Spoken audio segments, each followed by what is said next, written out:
So you're waiting for. Oh, right. On the microphone. All right, good evening. I'm going to call the Weathersfield School Board for March 17th to order. And we're going to start with the Pledge of Allegiance.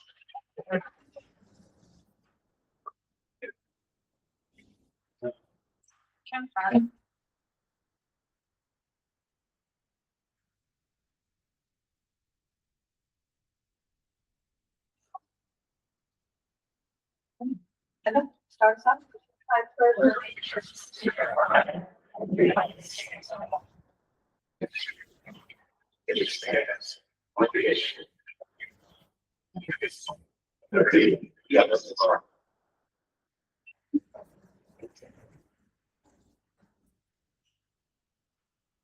Right, is this better? Yeah. Okay, great. All right, we will start with quick introductions before we do our reorganization. Start with the board. Anne-Marie, do you want to start? I'm Anne-Marie Redmond. Vincent Jewell. Sarah Steele. John Harrison. I'm Mary.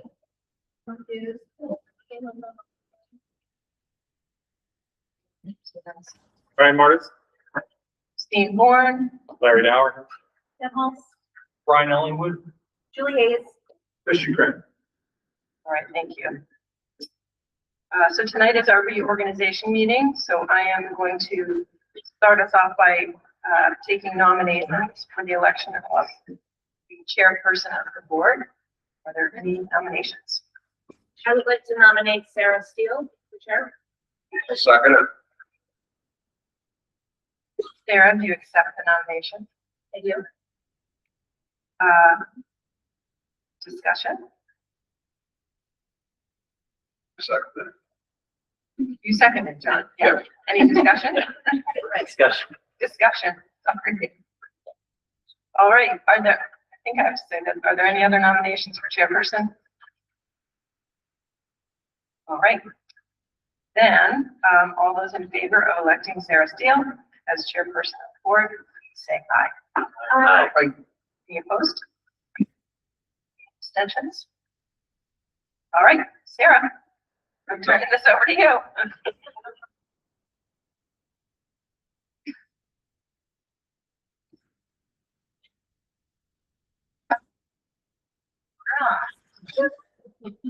All right, next I will take nominations and election of the vice chairperson. I'd like to nominate Amber. Second. Any discussion? I'll take a vote.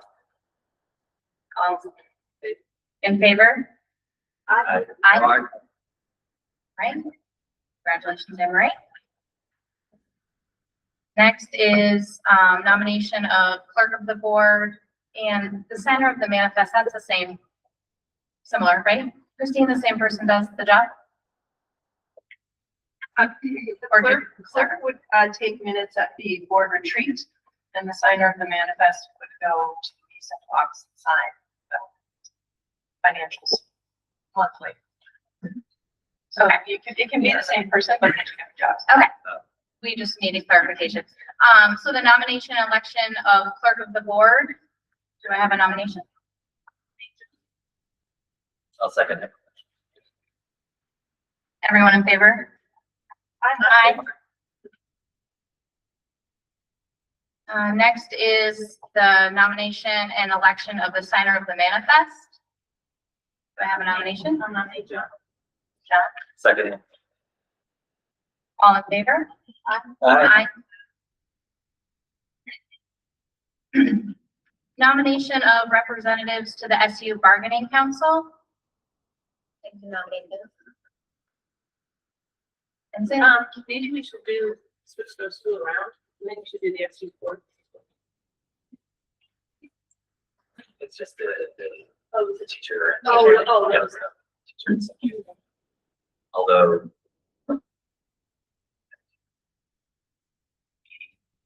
Maybe I'll do one of the two, so there'll be two of us. Maybe we can elect two officers for that. I can. Okay. Okay. Okay, so we'll still do, the representatives to the SU Bargaining Council. Do I have nomination? Nominate Megan. It is. So we agree that we'll have two. One for teacher and one for staff. Okay, all in favor, say aye. Aye. And then nomination of representatives to the SU board. So I would be one. Do I have enough? Nominate. Nominate John? All those in favor of Anne Marie and John? And Sarah? And me. You're on the chart, Sarah. Okay. All those in favor? Aye. Aye. Designation of the truancy officer.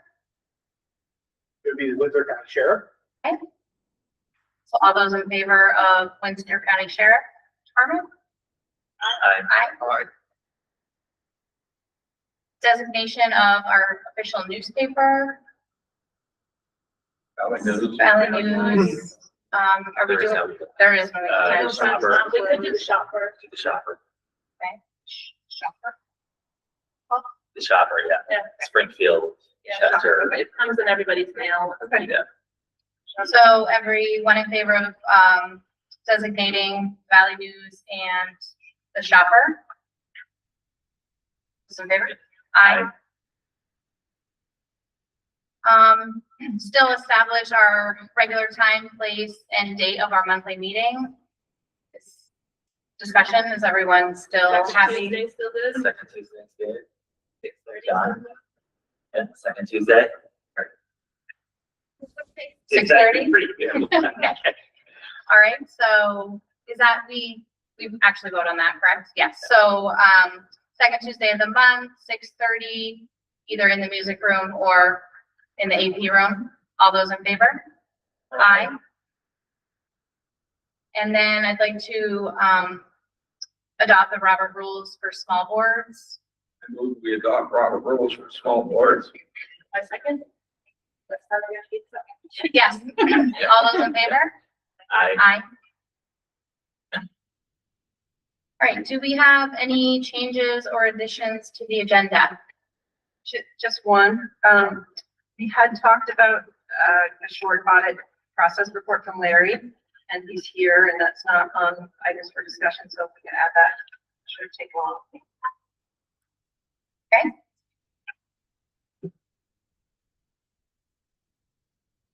Next, we have approval of the minutes from February 10th. I'll take a motion to approve the minutes. I'll make a motion. Any discussion or changes to the minutes?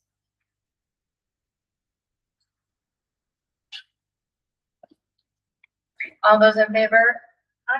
Aye. So approved.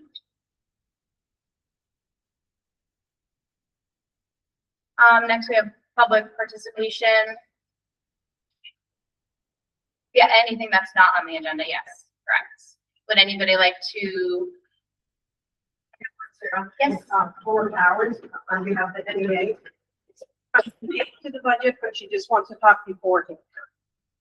And that would be the time. Okay.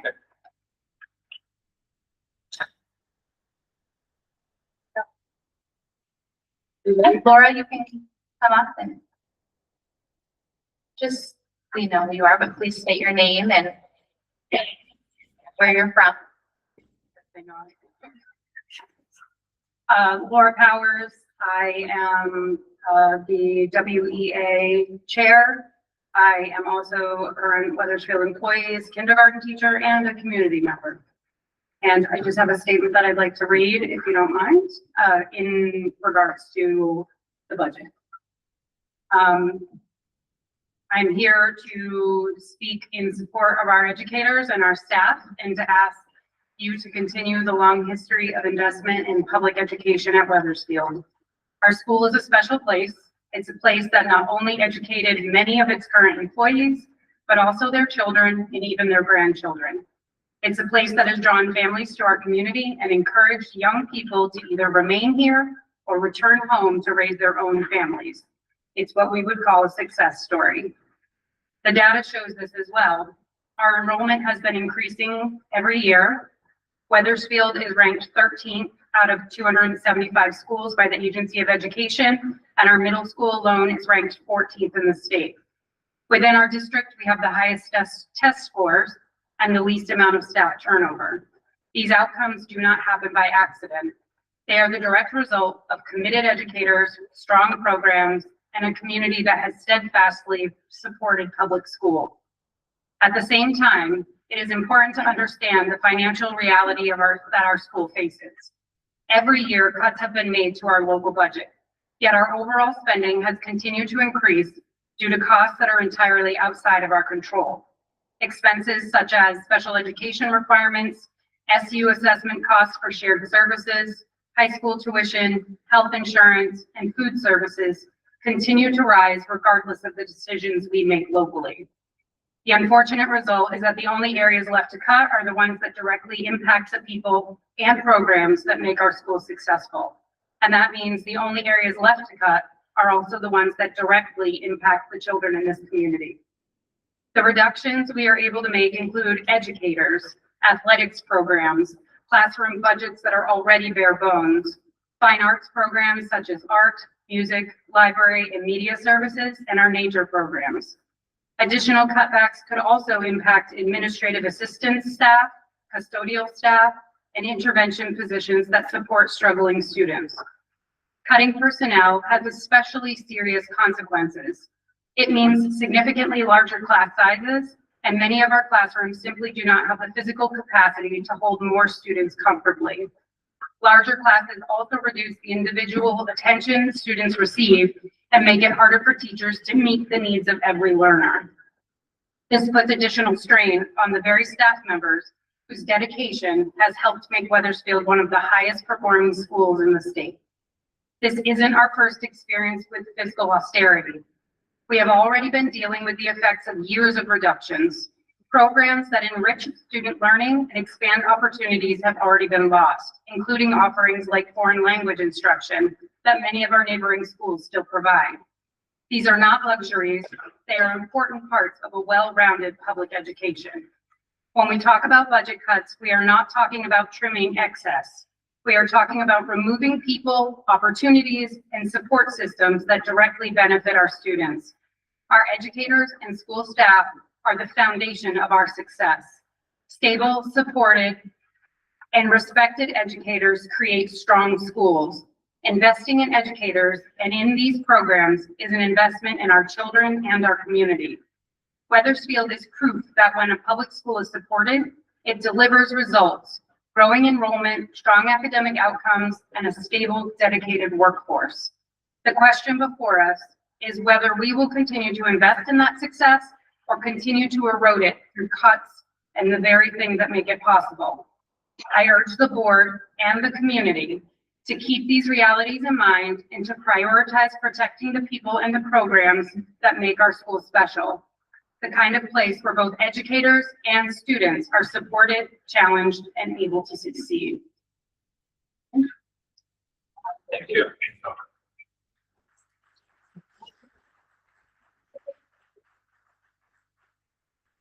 Is there any other public participation? Is there any online, Christine?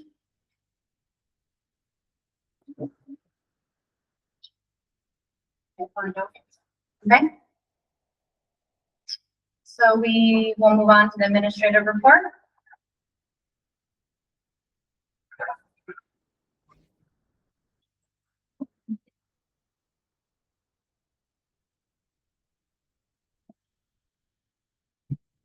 Good evening. So obviously you can tell that we're educators and we're in classrooms because nobody sat in the front row.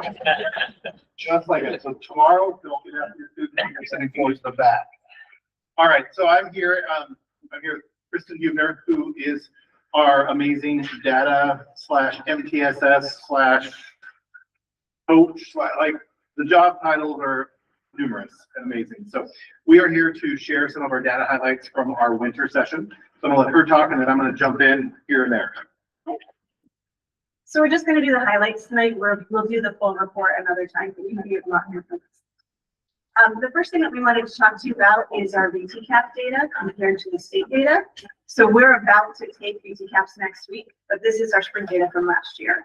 And a particular note, I just want to let you know that the Vermont State Report Card just came out on February 18th. And Weathersfield was found to be in the top % of the state, or the top 12 of the state. So it's pretty exciting. When you look at this ELA data, the red bars are the state student, the percent of students in the state who are at or above benchmark. The blue are our Weathersfield students. So when we think about at or above benchmark, those are the kids that when you think about our standards-based rating, they got a 3 or a 4.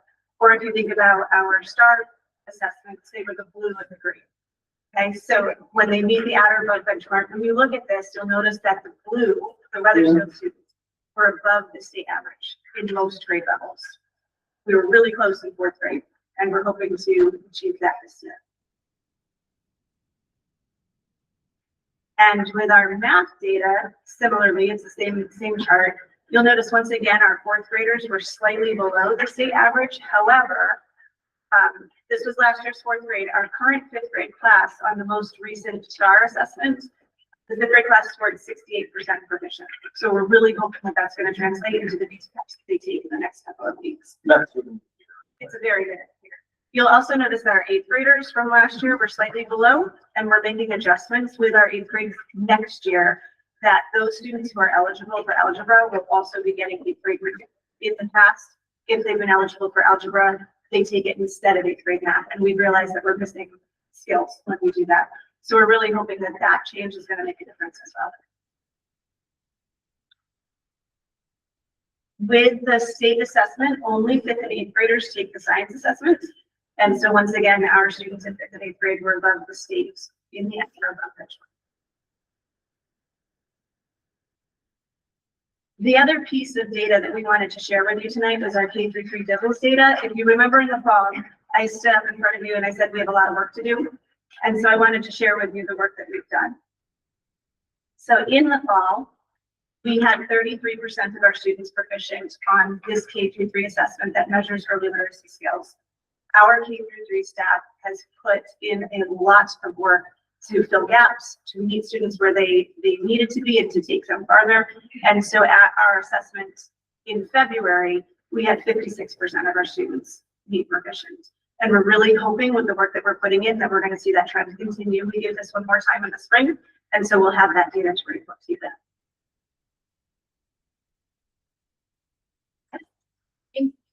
Thank you. Any questions on the data that we just shared with you? Thank you very much.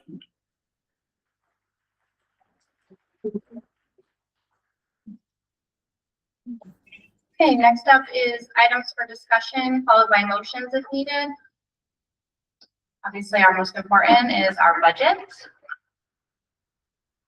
I just wanted to let Yeah, everybody that's know what here that I do represent a conflict of interest in this discussion. So I will not be voting. When it's time for us to vote on the budget. However, I am asking the other members of the board to allow me to participate in discussion only and regarding the budget. And I will refrain from discussing or getting into an avenue that's. So I'm asking for the rest of the board to allow me to be in discussions if you should choose. If you're not comfortable with it, then I will recuse myself entirely. I'm saying, how does the board feel? So to clarify, he will be part of the budget discussion, but he will not be voting on our decision if we vote tonight, or the next night, whenever. Okay, our Brian is going to present.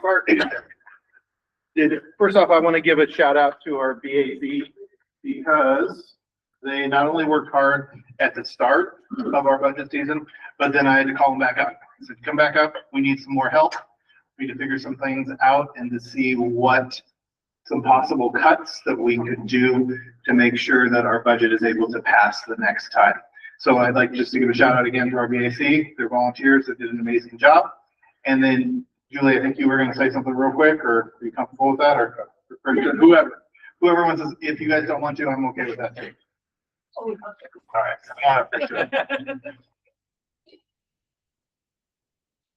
So we are not in the envious position to suggest budget cuts, but it was pretty clear after the results of the vote that something needed to be done to adjust our budget to make it more amenable to the community.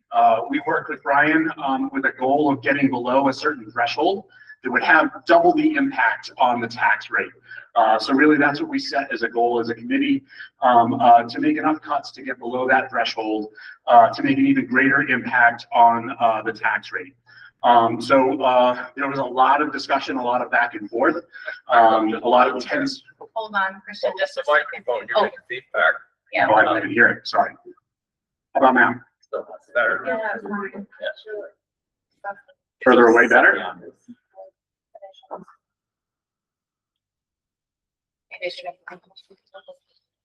I can talk without the microphone, probably just as loud. Yeah. Go ahead. Try it again. How about now? Yep. Better? It's good, yeah, there's. Okay, great. It's like the vibration. Sure. So a lot of back and forth through the Budget Advisory Committee. We really challenged Brian and had our own internal discussions about what we felt was appropriate. It is not easy making cuts this large to a budget this small. I personally echo the statement from Laura. A lot of these things that are driving this budget are beyond our control.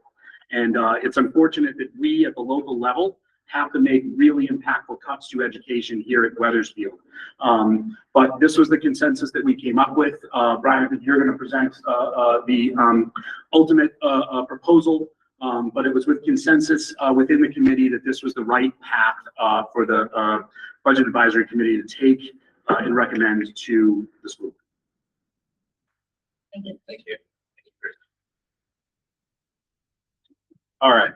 So like Christian said, our goal was to get under the excess spending threshold, to be able to present a budget for our board and our community that we were under that number. Because just like he said, we're getting sort of a buy one, get one. So we're getting more bang for our buck.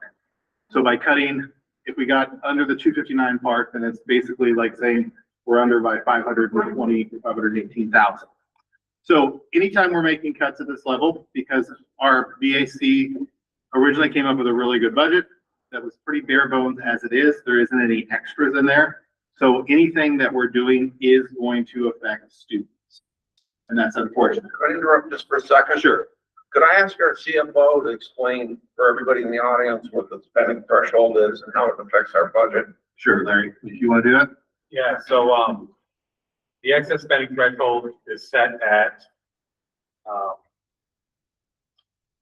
for this year, for fiscal year 27, the budget year we're working on, 16,470. The budget as defeated, I'm sorry, 16,470 per pupil. That's set by the state. That's set by the state. So if you're under that, you're under the threshold. For every dollar you are over that threshold, the state takes that dollar. So let's say it's $400 over the threshold. They're going to tax you on $800. They're going to take that 800 and put it back in. So in Weathersfield's case, it would increase your education spending per pupil from 16,470, then with the threshold, 17,770. That's the budget as defeated. So for every dollar from a tax purposes standpoint, which Brian was explaining earlier, for every dollar under the threshold, you're saving $2 in taxes that have to be raised. Thank you. Yeah. Did I answer everybody's question on that one? All right, good. All right, so like I was saying, so whenever we are making any type of cuts, they are affecting the classroom at this point. So we were trying to stay away as much as possible. We had to look at some areas that we might be able to save some money and do some cost spending. So maintenance repairs for the building. So right now we have 25,000 set in that. We reduced it by 7,000, which is a huge chunk because our building is in great shape. We want to keep it in great shape, but we will have to figure out ways to fix things. And hopefully that if we have a rainy day, we do have a small rainy day fund. Maintenance supplies, again, 25,000, and then cutting that down 7,000 again. So cutting it to 18,000. Really focus on what we're doing as far as with supplies, taking a look at it, seeing if we can be more fiscally responsible. Maybe, you know, bring your own toilet paper. Just kidding, not bring your own toilet paper. Just kidding. Although that's been a tactic, other places. But also then, so cutting those down and trying to just be a little bit more careful. Furniture and fixtures, totally just cut that out of the budget. We had $5,000 for repairs of chairs and other furniture that is broken. We will skip that this year of replacing anything that needs to be fixed. We do have some excess, so we will do what we have for the excess. Athletics, our entire athletics budget is $51,960. So we are right now are cutting 15,000, or proposing that we cut 15,000 out of that. So that would basically be the supply line. So we would have to use some of the supplies that we already have this year, or figure out other ways to be able to fund some of those extra things that we will need for athletics, but to not cut them completely. Classroom supplies, right now we have $12,500 for classroom supplies for all of our classrooms. We're proposing that we cut $2,000 off of that. I know our classroom budgets are already minimal, but we figure out ways to get the things that we need for our teachers. And now is where it starts to cut equal. So right now we have a full-time, so FTE means full-time equivalent of a teacher. So one whole teacher, that cost would be about $110,000 or $109,000. So we'd have to absorb those students and other places at the school. So like Laura mentioned, we would have some larger class sizes. We would have to be creative on how we do that. SEI, which is a social emotional interventionist, we have two right now. One is funded by the SU. The other one is funded locally here. We would cut that position and make that position go away. We also have a custodial, we have a PM custodian that we did cut last year and made her hours minimal. We would just cut that position completely and adjust our custodians as we could do it so that we would still keep some quality of care up for the school. We're also looking at cutting a secretarial position from the office from a full-time back to a half-time position. Right now we left our locally funded para on there. So we have still just one locally funded para. When I got here, we had 4, and we've slowly dwindled that down to be able to save money for that, but it's nice to be able to have, and it's a needed feature that we have at the school. And then transportation and field trips, we went ahead and cut that out completely right now, where that basically it pays for busing to go on field trips. So we have to figure out other ways through grants and other items to be able to come up with ways to do field trips. So our FY27 budget increase initially that we took to the town was 11.95%. With these cuts, we were able to bring it down to 8.99%. So right under 9%. We went from our total FY27 budget of $9,953,590 to $9,690,116. But the homestead tax rate, the estimate right now, from 2.1940 down to 2.0800. And then our tax increase from 10.8 for homestead tax down to 5%.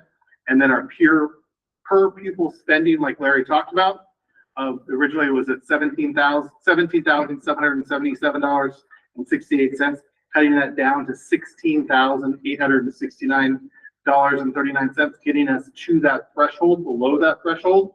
So we're saving more money. And then the ballot language would have a percentage increase down to 7.46%.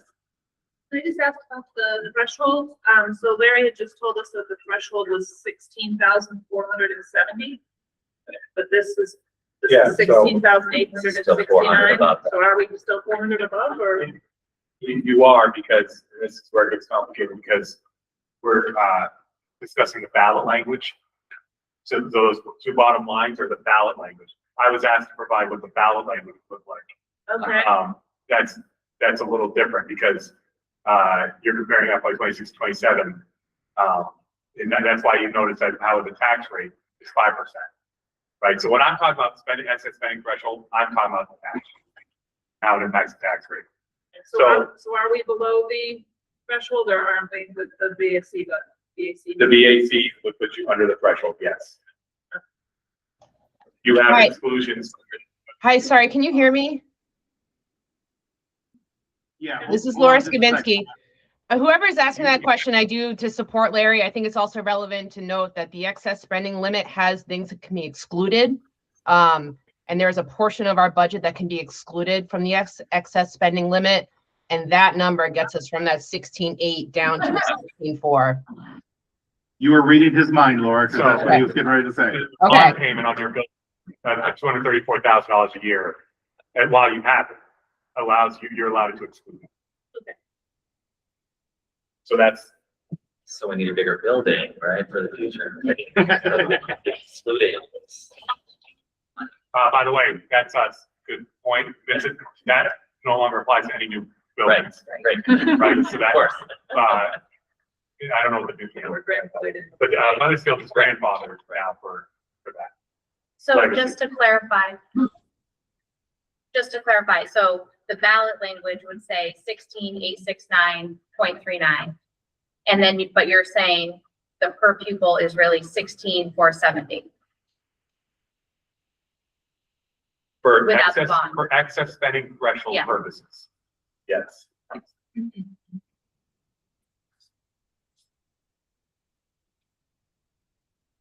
It puts you under the threshold.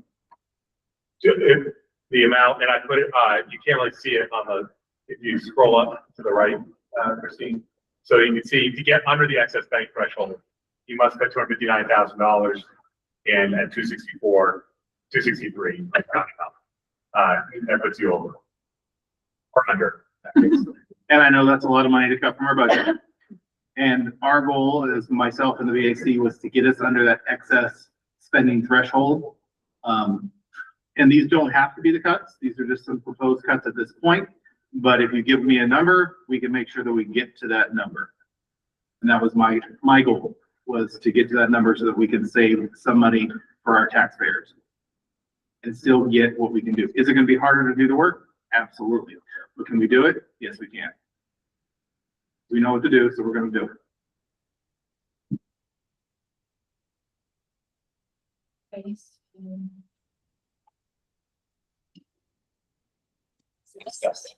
Yes. So I have a question about the locally funded para.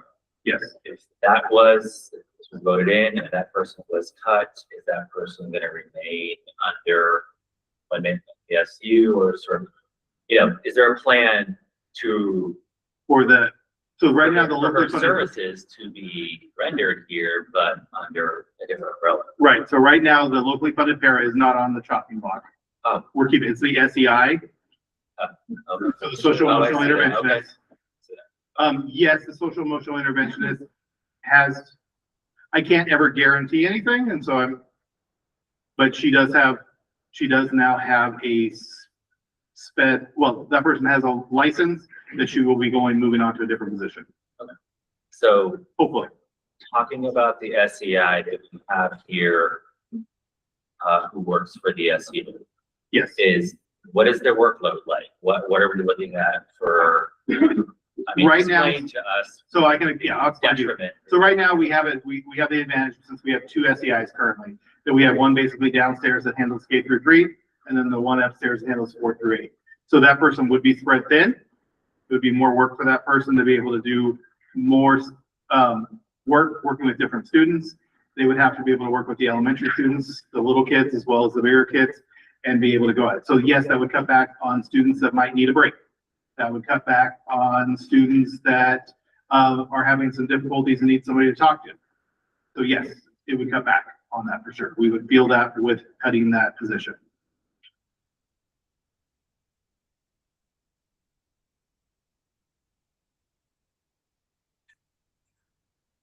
I mean, all the positions we're definitely gonna feel something. And so how many students here currently access the two SEIs? And Oh, go ahead. what's the, potential for next year? So the SEI that we have upstairs is pretty amazing, so he can handle a lot, and I have all my faith in him. But they probably see about 30 kids per day. And that's just a number off the top of my head for sure. I don't know exactly. if Between that's the a- two or one? Probably each of them, but they also go out during recess time. They play games at recess. They help out with yard duty. They coach, or not coach, they ref soccer games, kickball games. They do all of those things to be able to help out our students to learn how to play better together. Could you just explain for us what their actual role is? Like, what are they doing? So what they're doing with students is they're trying to get them de-escalated. So they're trying to regulate those students. So if a student's coming in and having some extreme anxiety or having emotional distress, they're able to talk them through it, give them some strategies to be able to work with and be able to calm them down so that they can go back smoothly back into the classroom. So they're not affecting their learning or the learning of others. How does this differ from We Are Hope? It does differ from We Are Hope because We Are Hope has a caseload and has specific students that they coach. And so it's more of a coaching model where an SEI can handle and help anybody that needs to be helped.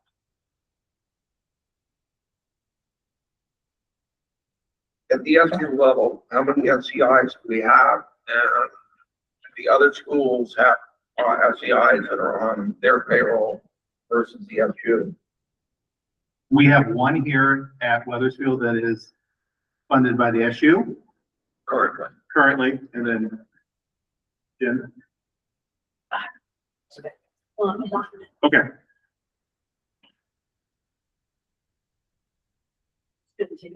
So I have a question. Well, I would say there are two locally funded SEIs at the Heartland School.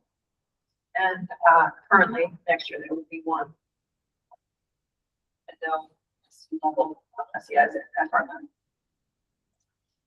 Windsor, I'm not sure. So Heartland will be with one. Yes. So I guess what is Plan B if it goes from 60 students being served a day or needing intervention? Who would intervene? Like one man cannot necessarily do that. So is there a Plan B? Plan B is to, I will be working with students a lot more closely, which I already do as it is, plus our counselor. And then para supports right now that they have throughout the day in classrooms will also be helping out with that.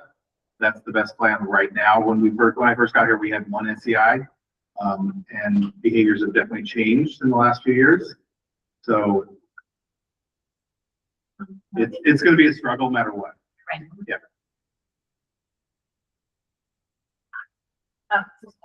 Yeah, it's live.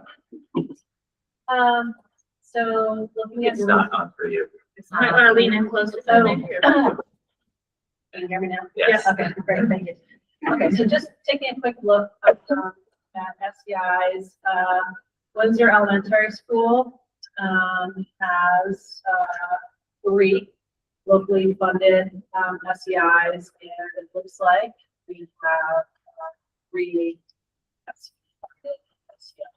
ABS has no SU funded SEIs that are all local. Harvard has no SU, and middle school, their SEIs, one is local, and one is not. One is SU. And the high school doesn't have.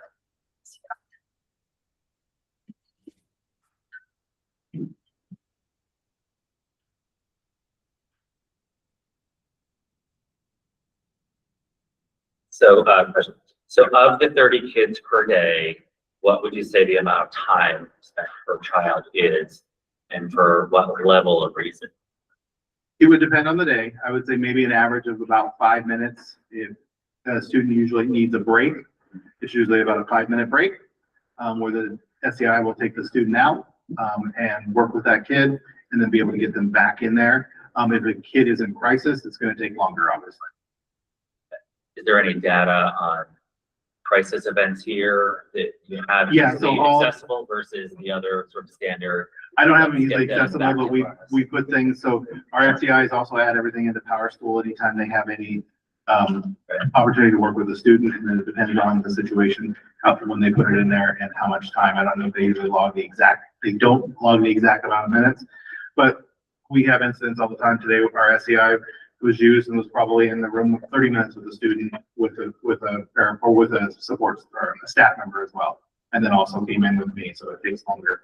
It just depends on the situation. And so are paras or the other staff members that you talked about potentially filling in for the second person that we will have, how are they trained or how are they qualified to manage these crises?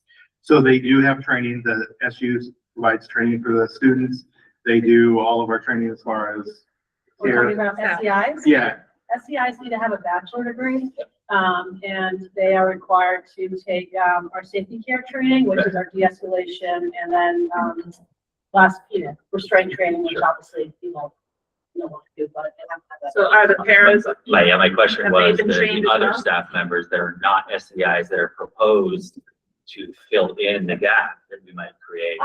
How are they trained? So, we do have some paras that if their assignment, requires it, also have well, everyone has de-escalation training, but then, paras that require, that may need to touch and restrain a child, might have a more intense child, would also have to go through safety care training.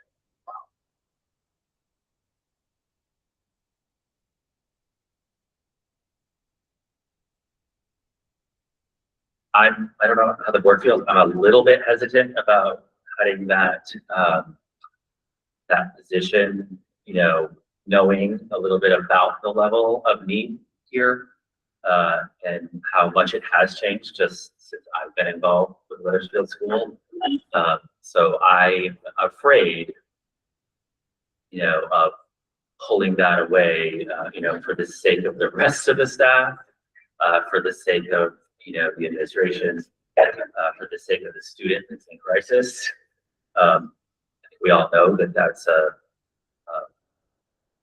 an increasing need year after year and an expensive need, but very important. But yeah. Yes. Thank you. So the SU, the likelihood of them being able to fill in for the SEI, how likely is that? One, and two, how easy is it to backfill this position? It looks like this may be open. Or it sounds like the person is moving on. So is it something that's going to sit open for a year, or is it something you can fill? Because I agree with what you're saying, but if it is open for a year, Right, we can't. it's open either way. It's open. But so we've confirmed this person is leaving this school, or you don't have the answer. I can't answer that for sure. Okay, so our assumption is that they might be staying. Right? Possibly, yes. Because it's a direct staffing issue that involves one person, because everyone's gonna know who it is, I cannot answer that. Oh, sure. Yeah. So Jen, I have a question. So how is it determined how is it determined which schools get SU funded SEIs and which schools have to absorb them through their local budgets? Like, if we cut one, but then, Brian's like, we can't handle, the volume of students, like, how does that work? I know we can't just, there's not positions just to pull from the clouds, but how do you determine that when you're doing your budget? So the assignments for the SEIs were in place when I came on in July this year. And so I would anticipate that I would need to meet with the building principals and determine the need of each building. And determine some models look a little different. The model in the elementary school looks a little different than what it looks like in Parkland here. So I can't say that I will not be able to move 1.0 over here because it is an SU funded position, but I really need to look at the needs of the students and the numbers of the students to determine if it's an appropriate move. So you would basically be moving SEIs around within the SU, not particularly hiring a new one. Correct. Just wanted to clarify. And let me go back to Megan's question as well. So it is a tough position to fill sometimes. So we were lucky when we were able to increase from 1 SEI to 2, that we were able to get 2 qualified candidates that really met the needs of what we wanted at the school. But that's not the easiest thing to fill. And then if we didn't cut this position, what would the suggestion be for to save 58,000? I would have to go back and take a look at that and see. But again, I want to focus on that number and see what you can get at, and then I can make those cuts. What a part-time FTE, 3.5 for the SEI. Help, or do the, I mean, it's not really a different job, sounds like, but I mean, of course that would help, but I'm not sure also how appealing that's going to be to somebody to get that. And then you have to add in benefits and everything else, which is just cut. So it's not just, sorry, correct, it's not just a 50% cut. Exactly. It's, they do get health insurance. And what informed your decision to cut the SEI as opposed to the para? Because the SEI is a harder position to fill with having to have a bachelor's degree. are there any openings in the SU budget that we could keep the para here and have it funded out of the SU? If I'm understanding your question, the SU is not going to be hiring new positions. So is your question, can I move somebody around? Do you have any openings now where this person could be funded by the Went through SU this and a couple really? years ago, and they applied for jobs. And they got them, but And they they can't guarantee anything. Right, of course. Sorry, You're didn't saying hear you switch well. out the para for the SEI? If you have an opening in the SU for a para, could it fund this para while this para remains in Weathersfield? Any openings that are available are specific to the school. So for example, if there was an opening at Heartland, it was specific to one. Because perhaps somebody left, so I'm backfilling a vacancy, but I'm not going to create a new hire. That answer your question? It's not a guarantee. We went through this a couple of years ago, so we won't be able to control where they are. So the SU, if she has a higher need at Windsor, she can move them to Windsor, which it's not a guarantee that we would keep our para. Yes.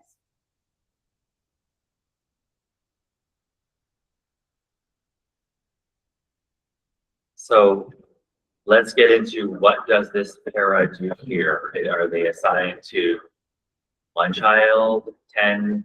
What They're do they assigned do to other multiple. jobs? They help out across with different students, and they help out in different classrooms. So, and we switch around the pairs depending on the needs at that moment. It's nice to have the flexibility, having that pair to be able to be here to help out and support when needed. And do you have better flexibility with a locally funded para or an SU provided? Yeah, a locally funded para is not technically assigned to a student or a group of students. So I do have more flexibility of where I put that para and how we need to use that para to support our students. So overall, that para is more beneficial to the school than SU para in some ways. Yes, because they're all beneficial. Well, yes. Yeah, I'm just trying to make, They're more versatile. yes, more versatile would be a better term. Thank you. Okay. So, I have more flexibility with that person.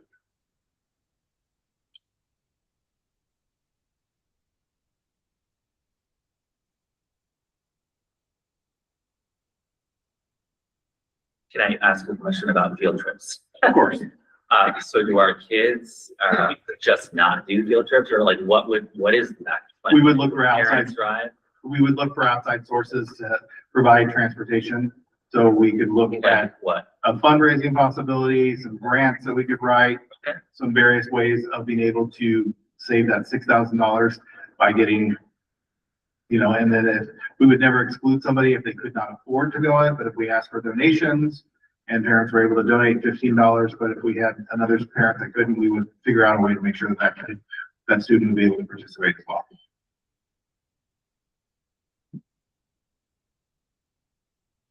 So you were saying if we wanted a certain number. So hypothetically, Yep. we have the SEI. Okay. But obviously we're 58,000 and change over Yep. what you proposed. Then you said if we gave a number, you would try to find that money to cut other places?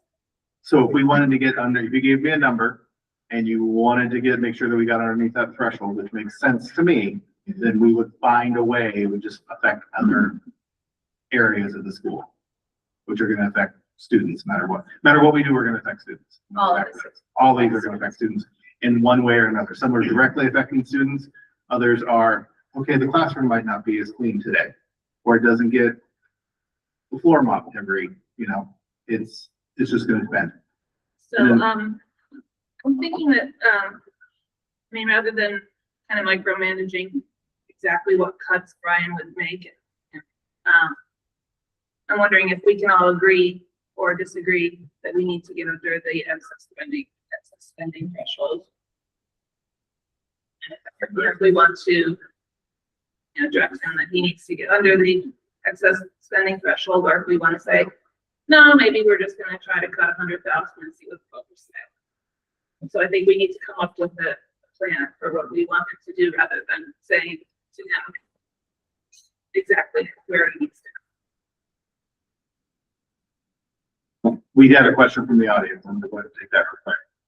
So Say your name. Jessica Brown, Thank this is going back to the SEI. So we're talking about cutting our locally funded SEI, right? So what is the option of cutting our SU SEI? And keeping the locally funded? Like, we have no control over our SU budget, and I think that that is the biggest pain in probably the majority of our side, right? Like, it's just, we're sitting here saying we need to cut our locally funded, but yet we can't go back and cut anything in the SU. So just so you understand, if we cut the SU para, we'd only be saving 25% of our salary.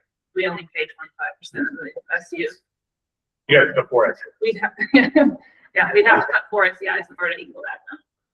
Because of the assessment. So we pay approximately a quarter of the SU budget. Okay, please state your name and where you're from. Dave Fuller, I've got a different question. It may solve a few of this labor issues. Is the maintenance or the bond payment part of the per pupil educational cost? Bond is not. Bond is not. Is the maintenance? Maintenance is, right? Well, maintenance is, yeah. So if you scroll that down, did you say you had $25,000? The top, on the left, scroll to the left. Wasn't it up the top? No, back up to the top. First two line items are building maintenance and then custodial supplies. So the bond is not, is there anything else that could be said to be like maintenance of the building? Where I'm going with this is, would the board consider a special article, not necessarily in the budget, to say, listen, this is what we take care of the building with, and then it's not part of the per pupil. So you're trying to get through both things at once. That I don't know the answer to that. And I'm not sure if we can add an article to a revote. I think we're going. I think what you're saying, Dave, correct me if I'm wrong, but I think what you're saying is, for example, you could you do an article? Could the board decide for FY 27 to spend, I'm just picking a number, $50,000 out of the capital reserve fund for needed maintenance and repairs, zero it out of the general fund. And therefore that would lower your education spending. It wouldn't be excluded, Dave, it just wouldn't exist. Yes. So the answer is yes, the board could decide to do that. So the next question would be, does the school now have a reserve account for maintenance of the buildings? We have a capital reserves fund. We don't typically use it for day-to-day maintenance. We use it for like big projects, like a boiler needs to be replaced or something that's- major. I think Larry and I are on the same page here. I think where you're going with that too. So maybe you can clarify that, Brian and Larry. So maintenance, repairs and maintenance, that $25,000 line So the only, yeah, is go ahead. what kind of projects? I guess that's what, like, is it capital reserve type of stuff, No, like it's boiler? not. No. It's regular maintenance on the building, if we have a window break, if we have a floor machine. I mean, And the supplies would be the toilet paper, he's referring to, or Right. stuff like that. And the only problem with that is we already have in that budget reflects $7,000 cut out of each of those. So then our net gain on that would only be 36,000 if we cut both of those, but I see where. What is the value of our reserve? $295,000 cost. $295,000, $43.44 as of this Monday. And so say a floor cleaner was to break at the cost of $20,000, we would be able to, you go into capital reserves I for would- something like that? We've done that before. It's rare, but sometimes that has happened. And it's happened at Windsor, I think 3 years ago. We would just go to the board and usually we just replace the part in the boiler, right? Right. But if it's not the boiler, if it's something like a floor cleaner or something, or some sort of vehicle of some type, we would go to the board and say, we would like to expend $40,000 at capital reserve. Jim would explain why it's needed and they would vote on it. The only district that can't do that is our Weathersfield amount of spending can do that by the board. To follow up on that a little bit. When I saw the reductions in maintenance and supply, it struck me, we got a building that's pushing 20 years old. Systems are mostly designed to last 20 years. We got a wood chip boiler that's 20 years old that eventually is gonna have to be replaced. Those are capital expenses.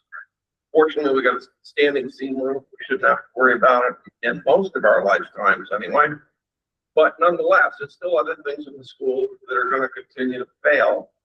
And because I signed the manifest and I see the bills, I'm really concerned that maintenance and supplies and the nighttime custodian, for that matter, are taking a disproportionate hit in the budget compared to some of the other items.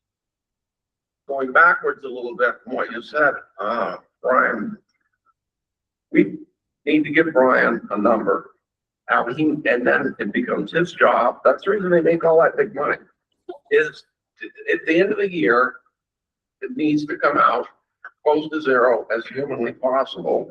And it's our job to make sure, keep an eye on what's going on so that that happens. And that's something we should be looking at in the very near future for the end of this fiscal year. So I think we need to concentrate on a number that we're comfortable with to send to the voters. And going a step further on the special article, when I noticed what on athletics, it's a pretty good sized chunk of money. And I would have no objection to a special article fund athletics. And that would give the voters and the parents and everybody that's involved in the athletic program, get them out there, sell the product.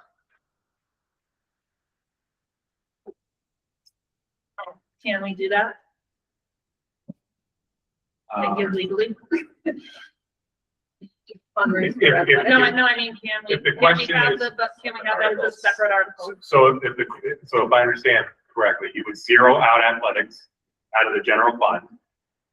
You would have a special article at $51,960, Not in the budget. not in the budget. No, it'd be a separate article. Yeah. And if but it would approved, say and if not the approved budget. by the voters, the SU would just set up a separate fund for that called the Weathersfield Athletics Fund, separate from the general fund. And we would fund it out of there just like we do everything else. Does Correct. that count towards our per pupil cost? It would not, because it's not in the general fund. Can we add an extra article with a special election? I don't see why. I don't see why not. Check on. And why would, why would we fund everything with special article? I know, if we keep doing that. I know, we would obviously, everything. we would obviously So our clear budget all our is- articles to the attorneys before we post them, but I don't see this as any different than a fund. Where the auditors where the auditors, What if they say no? I mean, I was gonna say, the risk of that Yeah. is if it's No, turned we have down, we no don't have funding. any athletics. So, I mean, We almost don't anyway. well, in the backup, I think, as a couple times has been said, Brian is the educational leader of the school. The budget advisory committee of citizens has worked on this and brought forward a proposal. I think, athletics, with the cuts that they made, they're comfortable with, I guess is what I would say. As included. meaning it could function. Meaning less. I would not see the need for a separate article, although I get what you're saying, Brian. I think you would trust your educational leader and the citizens who worked on this proposal. Is there, Oh, I'm sorry. no, just for athletics, is there anything more to save? And I'm not sure that there is, but for instance, the town over the Windsor program, strong athletics. Could you do like say K-4 through the rec program? I know parents would have to pay, but does that save anything more in athletics, or is that rate is 15,000 for supplies? Like, can we get creative here? So I Or does it not believe, pay and for it? correct me if I'm wrong, Brian, but I believe where the BAC landed on this was they picked a number. And it would be up to Brian and the athletic director to decide if 15,000 is gonna come out of the whole athletic supplies, maybe 10,000 out of this line and 5,000 out of supplies, or of some kind. It's a flat cut. And it would be up to them as a department head to decide how to cut it. Just like with Jim and the maintenance cuts. And Megan, to your point, we did have discussion around kind of getting creative to see, you know, because what our question was, why is that sitting within our school budget where locally around us, there are the recs and kids participate, but it does come down to not all students would be able to participate then if we did take it out of the budget. And Laura brought up the point of once it's gone, it's nearly impossible to get it back. So we're not comfortable with that either. But so that's where we can make that flat dollar amount and would leave it up to the athletic director and Ryan. We're not saying it's supplies, or we're not saying it's, you know, K-3 sports. We're just saying this is the best. It's fair. Because again, we also want to still have the school be attractive, and sports are a way to get those younger families into children. And we all know athletics are a big thing. A fundamental question on the grid. You got the budget committee's proposal. Who developed Plan B? Did the budget committee have any input? They did, we developed it together, but that was our last case Okay. ditch effort. That's why we did a Plan B as well, but we came up with that, and that's why we came up with cutting like 15,000 out of athletics instead of cutting the whole athletic budget, and then adding more and changing things, and that's why the Plan B is on there. We came up with that together. I'm gonna go back to Dave's question too. My concern about that as well, about putting that into the capital reserve, is that it's sort of deferring that cost. Sort of like where we've gotten to with our budget, where we had extra money and gave it back to the taxpayers, which it is the taxpayers' money, but then it just lowers the tax rate every year.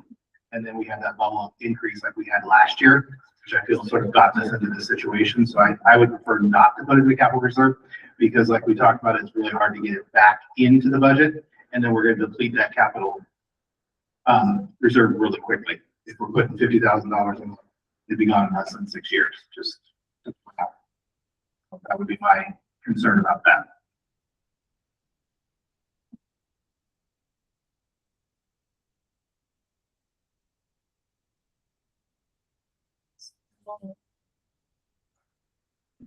I mean, I think we all agree that we have to be under the threshold.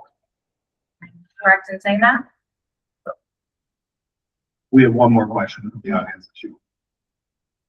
I was just wondering if Laura Warga, just wondering if the full-time FTE, well, the FTE for the teacher, is that vacant or is that an existing position that's?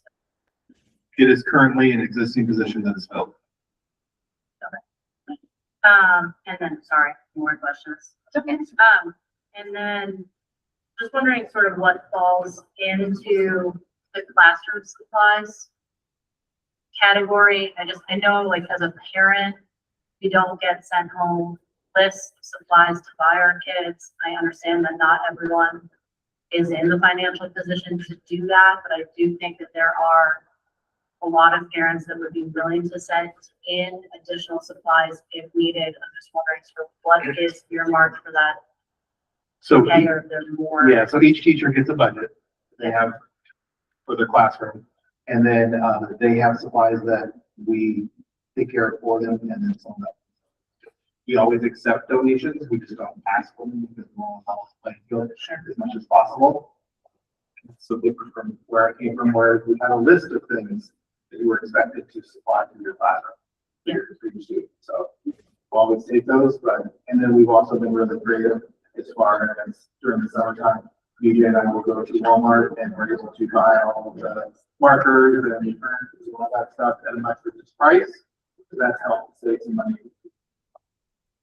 Yeah, I was just thinking about like different opportunities maybe for parents, or things like that if we're looking I at. will never say no to that. And then just lastly, back to the SEI position. So we would only be saving 25%.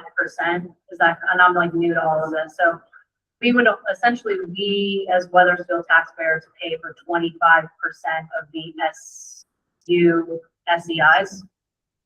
Of the SU budget. Okay, but Windsor has 4 SEIs. So essentially Weathersfield taxpayers are paying for full SEI position that's in Windsor, but cutting ours. Is that correct? Well, we're getting one, so we have one here. We have one, but we have to cut another. But Windsor also pays a higher assessment because 45%. they have more students, so it goes by students. Okay, so it's not gonna be 25. No. Okay. So when you said Windsor that, I is was like, paying a that higher assessment and therefore, because they have more students, they require more positions, but they're also paying more for it. So that, like he said, 45% of that pie is paid by Windsor. That makes sense. Thank you. So I have a question about the teacher position on here. I heard you just say that this is a current staff member. And so are we not renewing someone's contract, or are you combining classes, like, or is this a retirement, or like, what's the, it's kind of hard to go along with the proposal if we don't know, like, are we gonna have to figure this out after? No, we won't have to figure it out. Because we have a plan for that, and again, since it is directly referring to a single person and a personnel issue, I don't want to comment on that person. But it's something that we have a plan for that we will take care of, and it's already made an adjustment, and they're. So you're confident that we're going to cut this position but not need it? Oh, we can always use an extra teacher, but we'll be able, Yeah, but we don't want to come back to the 100. well, right now, looking at our numbers that we have on our incoming numbers, we have 18 kindergartners incoming. So that's part of it right there where we're gonna adjust some because we don't have as many kids coming in as we typically have. And so we have some other areas too. We're looking at the class size numbers and looking at the class size minimum so we can adjust some of those classrooms. I mean, last year we did a K1 combo, and it's worked out great. So that could be a possibility, some multi-age classrooms, but it might not be. So once we get the number and once we get what students we have, we'll be able to develop our matrix and develop our students at that point, our classes. I think what we need to focus on as a board is how much we need trying to cut down. So it's so much on.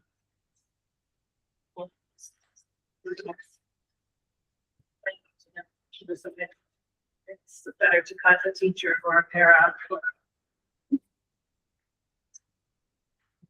I don't have the education. We're liberated, so we can make the decision as far as that. Just get rid of it. Which I think should be ordered. I'll just go out and say that I personally am not on board with the stuff. I feel uneasy about some of the unanswered questions. What questions? Well, I can't, I'm not gonna, I can't tell you the person who's, I understand that. yeah, so, but I just was wondering if there's other questions you had besides that. That's how I'm feeling. I would be prepared to make a motion, I'm not making it right this second, to use the number that came up with of $9,690,116 as our budget. And then let the administration make it work. That gets us under the spending threshold without getting into the weeds any deeper. Board's prepared to do that or not. Not moving, so I agree. We could give them that extra $3 grand wiggle room from the 259 to 260. Right now, that number, the 9,690,000, that is that extra wiggle room. But I mean, if you come up with a number that it has to be, Well, so we're saying we need to cut 259 and then this proposal saying we're cutting 263, right? correct, That's over what we need to cut. it's $4,074 just. Yeah, Over. so I'm trying to give you some money back. So. Yeah, okay, that's fine. I'm good with that, trust me. Trying to help. If somebody wants to quickly do the math, that's perfectly acceptable. The CFO. that's the calculator. And I think it's important for anybody that's online or in the audience that the homestead tax rate, it would tick up a smidgen from 5%. And the ballot language, percent increase would tick up a smidgen from 7.46. We have a question from the audience. Christina Hughes. Thank you. I just am questioning and kind of wondering and want the board to think about that. This is a huge chunk that the BAC kind of recommended or was guided to recommend. What happens if it goes down? Where are we going to go from there? Because that's what concerns us, that if we go so big right now, where do we go? There's no other place to go again if we get voted down.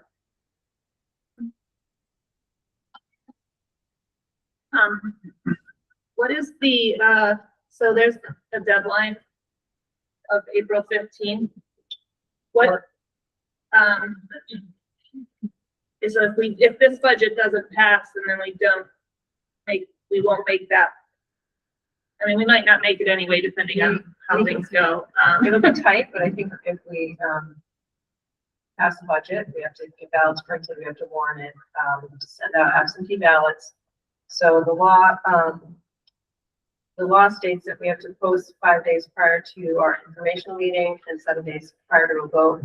But I believe we need 20 days to send out the absentee ballots. So really it's What are 20 the pros days. and And to get cons? those back. What are the pros and cons of missing? So what Emery is referring to is by the master agreement, we have to have teacher contracts to teachers by April 15th. We normally send them out April 1st because they are given 2 weeks to sign their contracts and turn them back in. So the longer you extend that out, if we don't have a budget by April 15th, our teachers get pink slips, which feels terrible. Definitely impacts the morale of the building, allows teachers to choose to go somewhere else if they want to. So if we can get the vote passed prior to April 15th, contracts are ready to go out now and they'll just be sent in time. If we can't, I'll describe the scenario that happens. So April 15th is the town vote, everything done. I'm not sure what time, So no, you just mean Yes. school vote, okay, yeah, yeah. the school vote, the school election, if it's done before April 15th, it's done by April 15th, we have to send out contracts by April 15th for staff. Yeah. In answer to the lady in the back, some schools have come back with exactly the same budget because they just can't find the money. Rivendell, I think, went 5 times, something like that. And they basically kept coming back with the same number and trying to explain it away. That you want us to cut it, we don't have any place to cut other than substantially jeopardizing our students' education. And the board said, we're not going to do that. And eventually they passed. Maybe the voters just got sick of going to the polls. I don't know. I'm not advocating that we need to do that or we should do that, but you don't have to make cuts if the board feels that it's going to jeopardize students' education. Right. And that's why I'm saying, why are we going so big right now? I think it's in an attempt to pass the budget on this next vote so that we don't have to hand out pink slips to teachers. Also, if you don't pass budget by July 1, you can borrow only up to 87% of your current fiscal year. Until you pass the budget. And that's already drastic cuts. That's 900,000, well, and then 80. So it would be a huge. 1.4, 1.6. So the number with 259,000, as asked for earlier, would be $9,694,590. So that would put you under the threshold. 258,000 does not. Still be slightly over the threshold. 259,000. And what does the budget language read? The budget. I mean, the voting language. Okay. So if I, give me 1 second.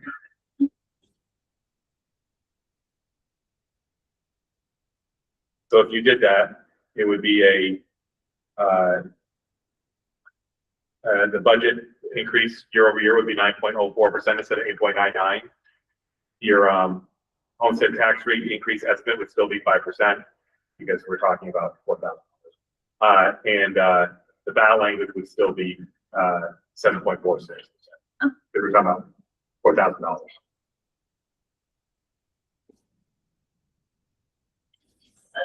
There's some on the. What did you put back in for $4,000? I didn't put anything back. I was asking around what the numbers would be If it we was just did 259. the excess spending threshold. Anna, Brian, Zach, can I get a little clarification on the excess spending threshold? If we cross over, are we double billed on just the amount that we cross over? Yes.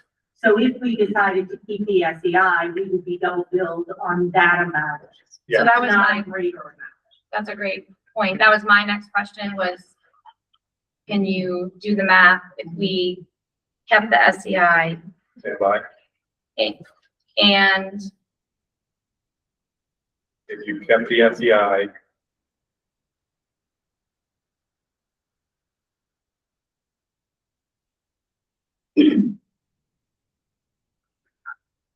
you would be over the threshold by $92 per LTWADM, for a tax rate of estimate of $2.10 to 37. So I put that in my, which is live here. No pressure. It'd be a tax rate increase of 6.2% year over year instead of 5%. And then it takes a second going to space. And then the ballot language increase, give me 1 second, would be 8.69% instead of 7.47%.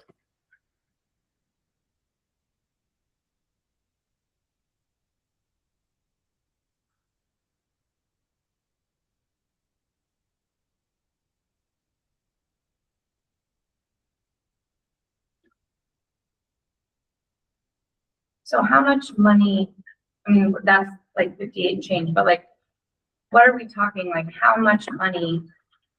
If we saved some things or told Brian a number that was less, how much money would we have to, like, when does it really start making that number look scary again? I don't know what your definition of scary is. 10%. Yeah. We had made a Double goal of digits, yeah. so For a year over year budget increase or tax increase? For the year over year. the percentage, which is what they look, well, I think they look at the ballot language, but that's just my opinion. So do you want to see what the ballot language would be? At 10.50. 10%, okay.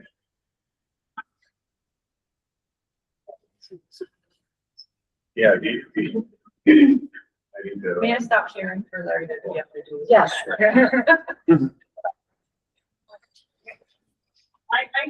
say something. Margaret, I know. okay. I know that. Gloria, I'm sorry, I'm Kelly O'Brien. thank you. I've worked for Weathersfield School. I'm also a taxpayer. So I know you want to cut 16 grand out of budget for custodian. Don't get me wrong. I love it when people come into this building and say how clean it is. Who of us cannot do the job? We have a maintenance person who's head person. His job is not to do the custodial work we've got here. We've been here long enough, my partner and I. We get vacation, we get sick days, we get personal days. This is gonna make it so we're gonna feel guilty if we take time off. I feel guilty now when I take a day off when I'm sick. Because I don't like to leave all my work on someone else to do. So I think we need to think a little more out of the box. We have a new position that started this year that was a reinvented position. Okay? I don't know what that person makes or what happened, but if that's a new position for this year, I don't understand why we're thinking about eliminating stuff that's going to affect the students. I really think it needs to be thought before you guys make a final decision. I mean, I agree in bringing it down, but I think some of the things really need to be thought out a little more. Yeah, I was on the BAC committee. No, I did not agree with it. So I just want to put my 2 cents in. Thank you for that. So do you want to be under 10 or do you want to be over 10? 9.99.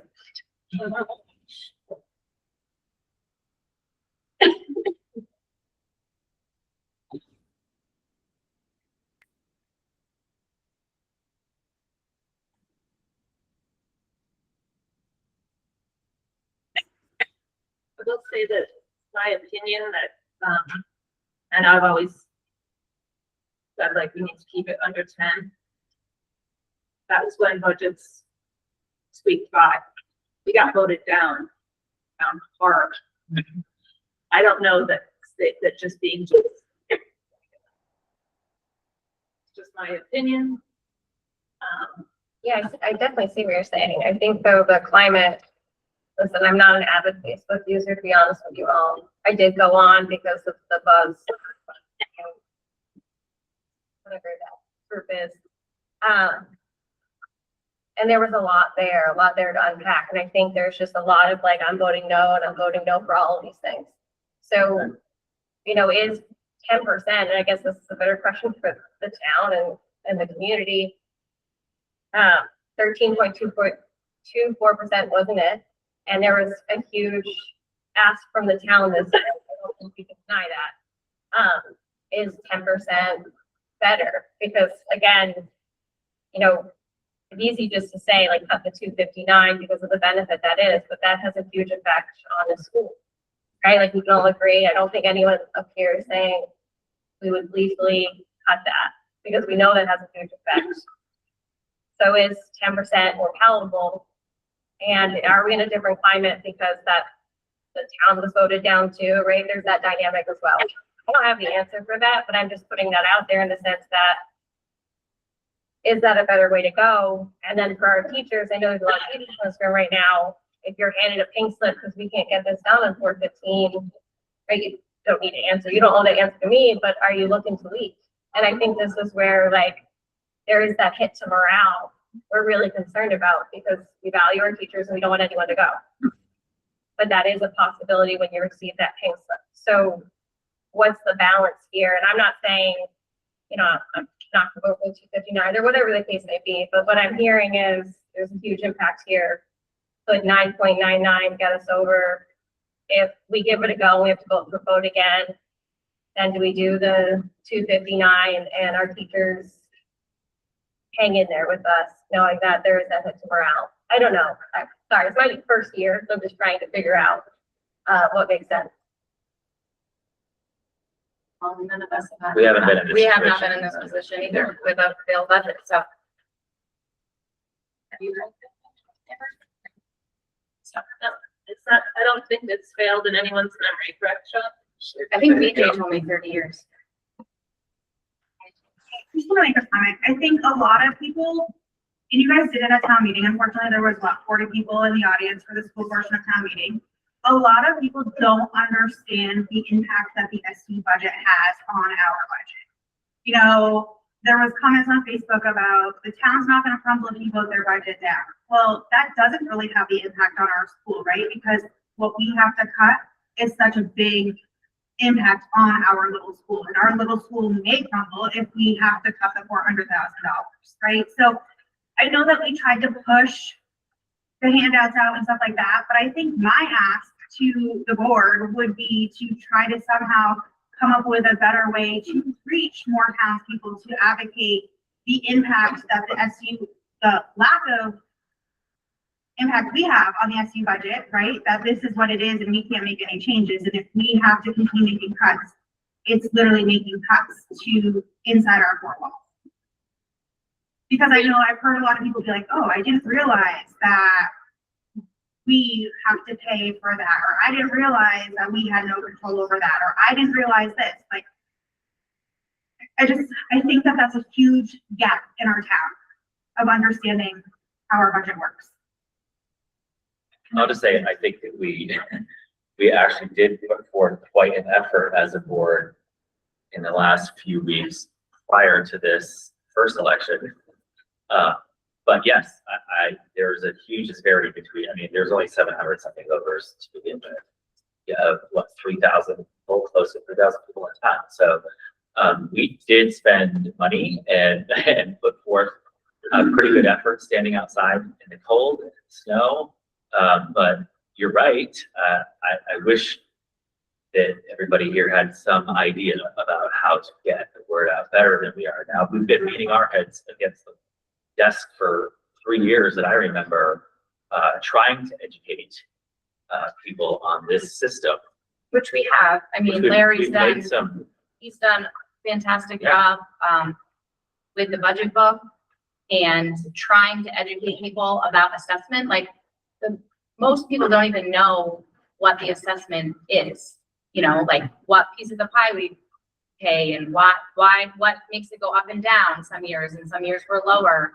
And, you know, we've been trying, the information is out there. People are just not accepting it or finding it, or accessing it. I mean, it's online, we pay an ungodly amount for these books.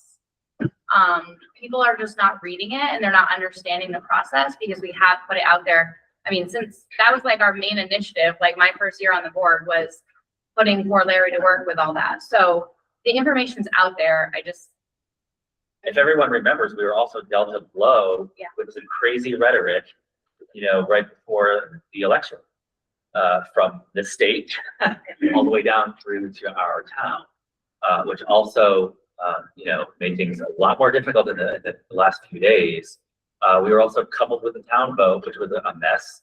And I think a lot of people were a no, because of things maybe not really discussed. The other piece, Jess, is, yes, we start the SU budget early. The SU board approves that budget, so there's a lot of explanation about what goes into it and whether it has representation.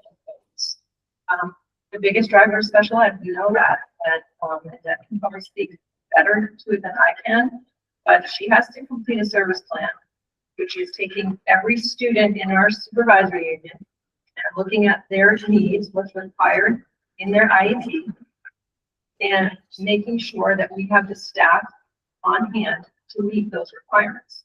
So the way to reduce the SU budget, which we talk about all the time, is looking at each IEP individually, and Jen's done a great job of putting some protocols in place around how you are assigned a one-on-one paraeducator and a plan to fade that service without you know, connecting a student to a one-on-one forever. That's not good for the student. So recognizing those costs, as much as we would like to cut them, by law we can't. The SU budget in special ed went up considerably over the past couple of years, and that is due to students who have moved into our district and students who are needing care outside of our district in very expensive, of different places. So yes, we do get some revenue back from the state on those students, but we pay a price for those. So just in the non-general. That's what I do. Great. It's hard. Oh, no, and I don't say that it's hard, and I'm not saying that SU needs to make cuts. I'm saying that our townspeople, I don't think realize that when we say we have to cut it, it's not, we're not asking the SU to cut their budget. We're asking our little town, our little piece of the pie to get cut so significantly. So, I just would reiterate what Finn said, that we tried. I mean, we were out, there was a board member, one of us, out there the entire day from voting day. I had 2 people come up and say something to me about the budget and ask me questions about it.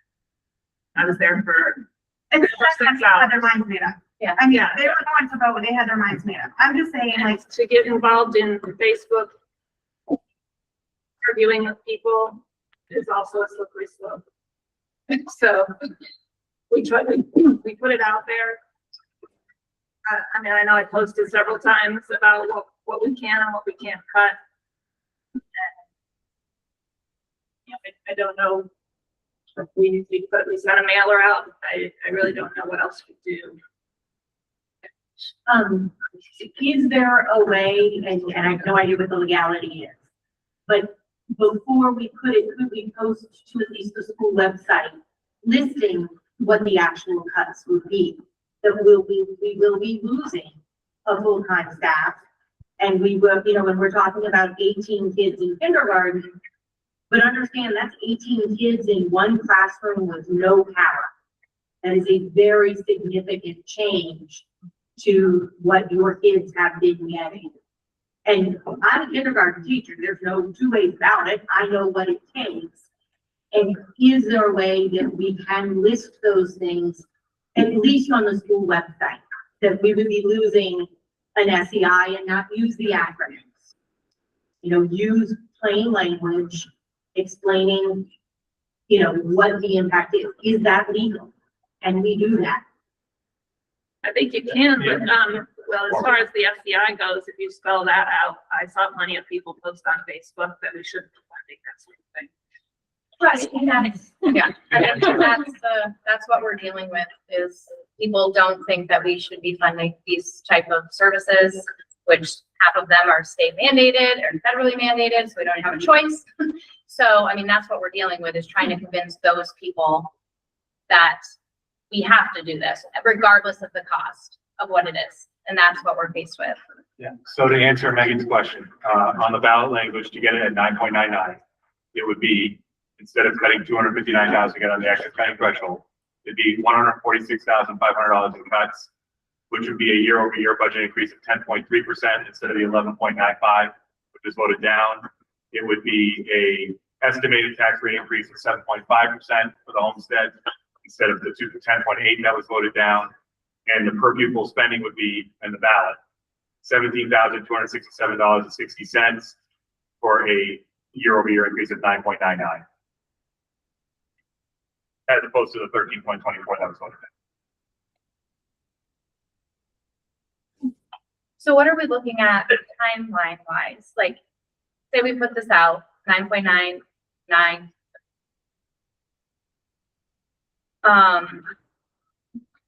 And I think you get one shot before the April 15th date. yeah. So we have one shot before the April 15th. And whichever way you decide, right, to go with the excess spending threshold, the BAC proposal, or this to get under 10% if that's what the board decided. I think you have enough time to warn it once, vote on it before April 15th. And then if it passes, great, then we don't have to send those RIP notices. If it doesn't pass, then we have to send those RIP notices. But that means you have to pass a budget tonight. But I also want to jump in and say, I spoke with Luann just like John did, and she was not confident at all with me that we could even get to that date because of that voting.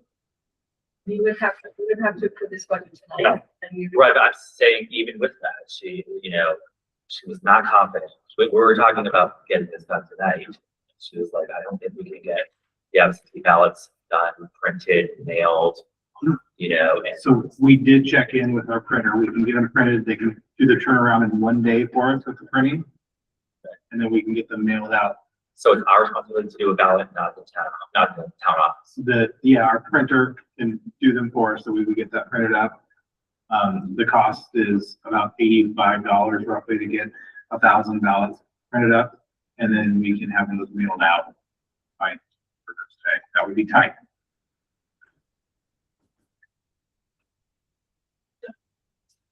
I don't think the mailer changed anybody's mind. I think people's minds are made up. World affairs, state affairs, local affairs, grocery store, ag, you name it. Voters were just upset with everything that's going on right now. 200 more people showed up this municipal vote than usual. Why? Because they're upset. Does the mailer have any effect whatsoever other than spending a little bit more money? I just don't see it. No, we're not, I was talking about the absentee ballot. We're not doing mailer again. Oh, Yeah, Talking no, about no that. mailer again. sorry. That's okay. But we can get them printed, done, ready to go, and they could be in the mail by Thursday. And Right. that would be cutting it close. Friday, let's say, worst case scenario. I want to think of the logistics of actually holding the election. Our town clerk has to round up people to man the polls for 11 hours. She puts in a 13-hour day.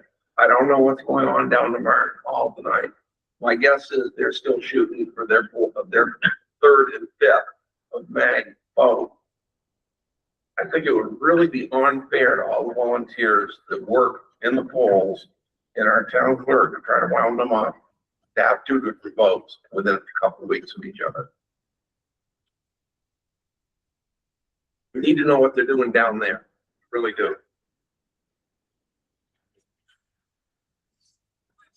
Have you had any feedback from teachers as far as how they feel about us not getting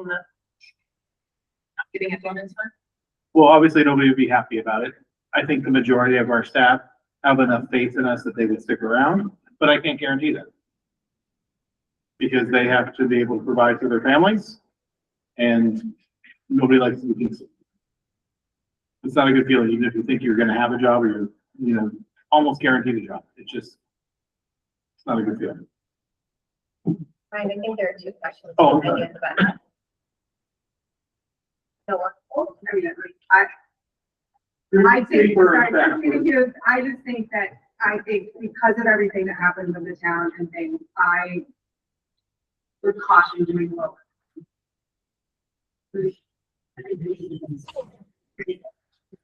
Separate vote. Shouldn't be done the same way.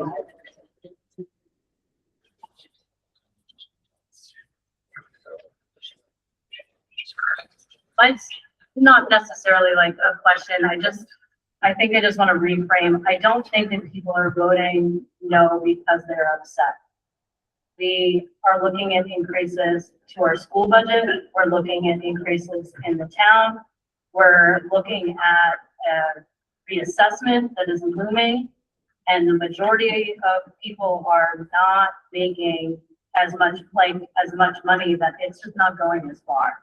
Like, I wouldn't say that it is people that are wanting to say no to funding our local school. I think that you're in a state that has no control over healthcare costs. We have no control over things that are really causing significant issues until we sort of bring attention to those things. These are not local issues. I don't think anyone wanted to vote no to Weathersfield School. I think what we're looking at is people are legitimately not going to be able to afford to stay here. And I don't think that anyone is mad. Like, I don't think that people are intentionally doing that. I think people are just worried about being able to afford to stay there.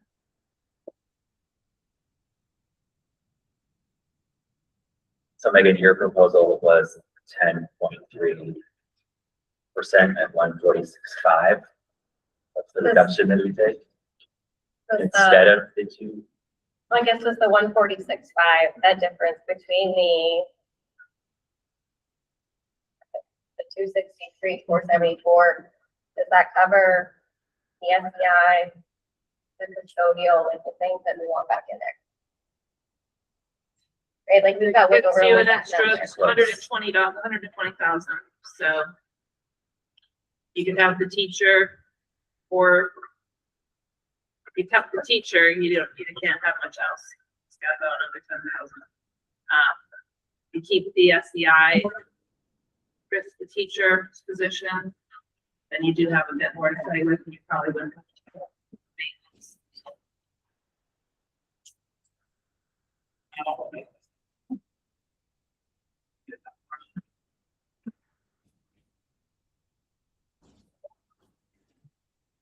Do we know if the town, do you know?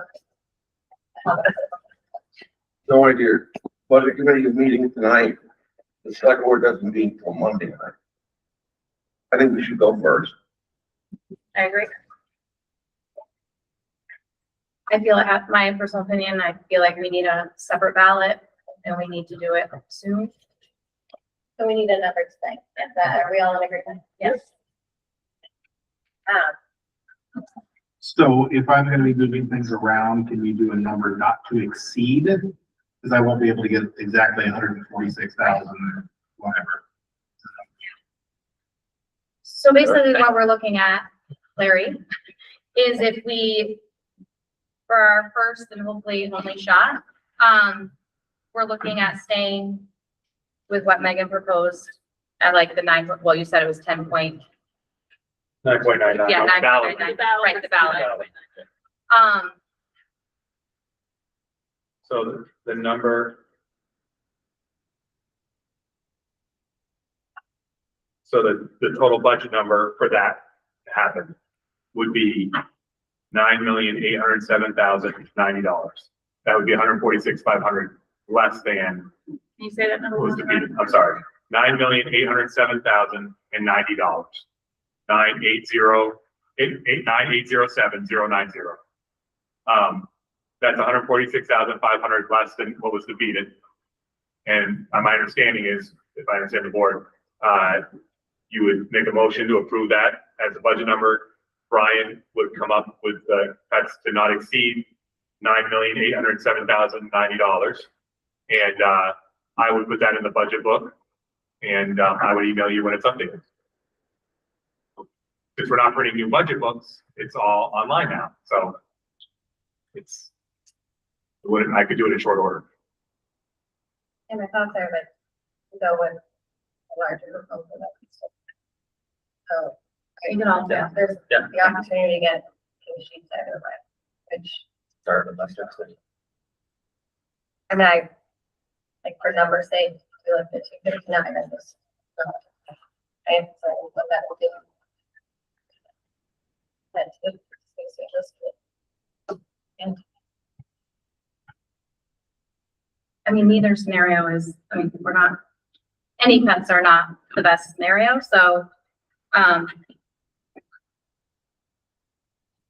mean, I just think we know that it may not pass, and then we have to go again, but we could go 2 times and it'd still not be enough. So my personal opinion is we start a little smaller. I mean, I like the threshold, I like what we get for our buck, but it is drastic on our school and I don't want to cut any of it. So, I say we talk about voting on his proposal, on our proposals. Yeah, but and then the timeline, we're looking at like literally rolling this like this week. Informational meeting on the 11th, vote on the 14th. Thank you, John. Can you say that again? Do we want to have the informational meeting again on the Saturday, or do we want to try a different day?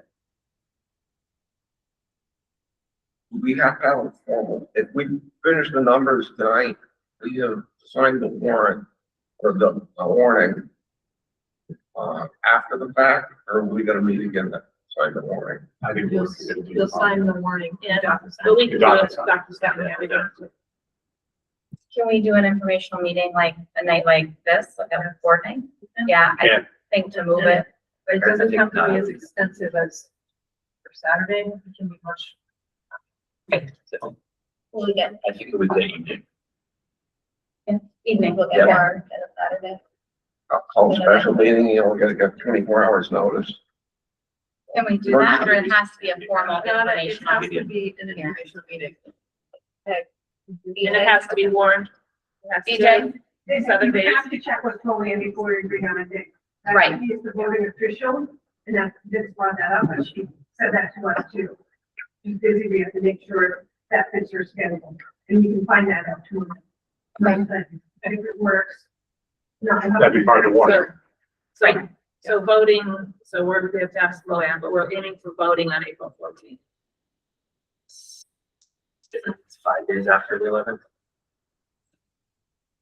They'll have to have the informational meeting. In 5 days. You have to post it and then, you have to have the information meeting 5 days prior. So,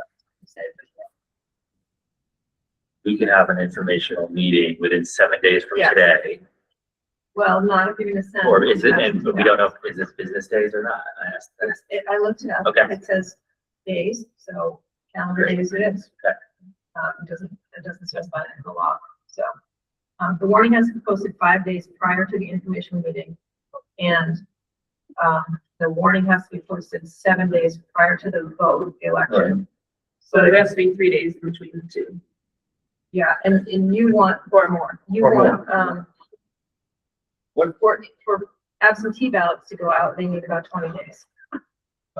What's the statutory requirement for getting the information out 7 days before? You actually have, a lot of towns don't even mail their town report. That is the information. So do we have to do a mailing or can we just do social? We have to do an informational meeting. You don't have to do a mail, Let's do that. but we have to do an informational meeting. So we hold the meeting 7 days before the vote as opposed to doing it the Saturday before? Well, we can. You could. You don't have to, you first have to have 3 days. And that could be the statutory requirement of presenting the information. Yeah. Okay. I don't think you have to have 3 days in between. We could do our informational meeting on a Monday and then vote on a Tuesday, correct? You could, Not that Monday. not that, No, not the same. but You have to, Not 1 day before, you have to. not one day. so it is So we really. don't have to vote on a Tuesday It either. really It is. doesn't have to be that Saturday.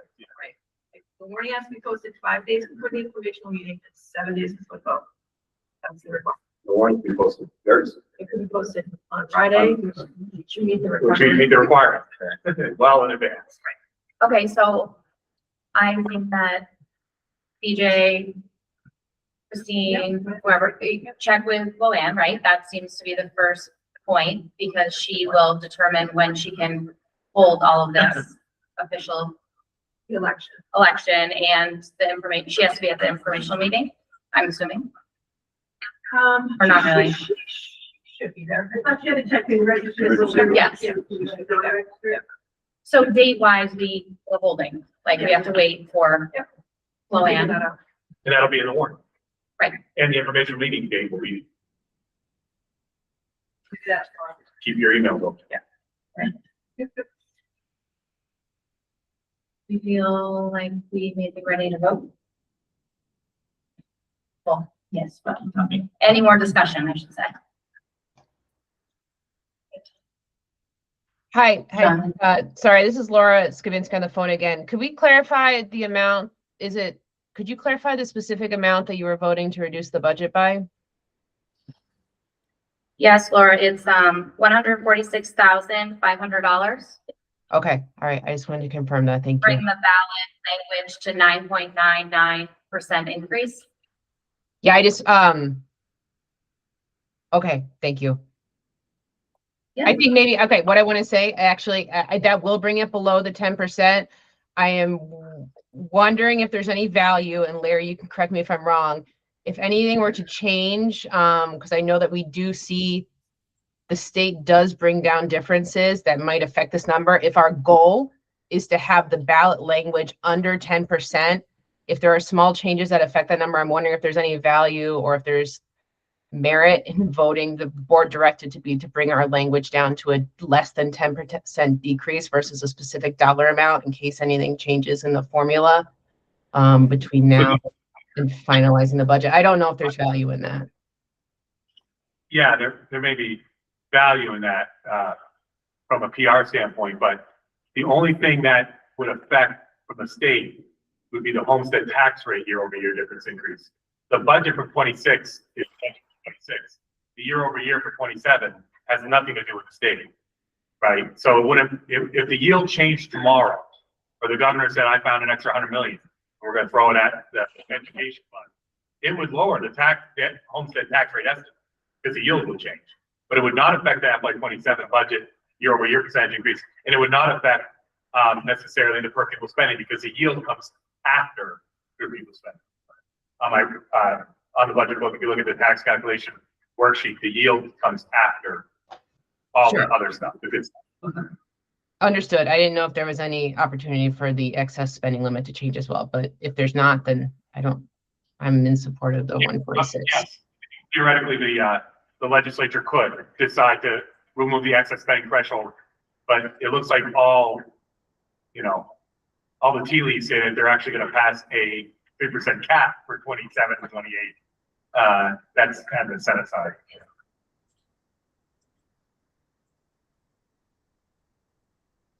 Thank you, Larry. Thanks, Laura.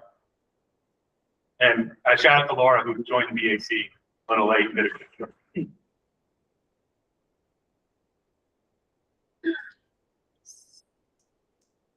So if there's no more discussion on the budget. Oh. Brianna?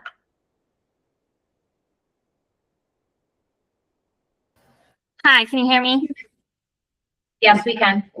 I'm Brianna Kavakis. I'm a third grade teacher at Weathersfield, and I just want to reiterate to the town that if we vote this budget down, it not only affects the teachers in the building, it affects our students. I've been in district 2 years, and hearing that there's a position to be cut worries me.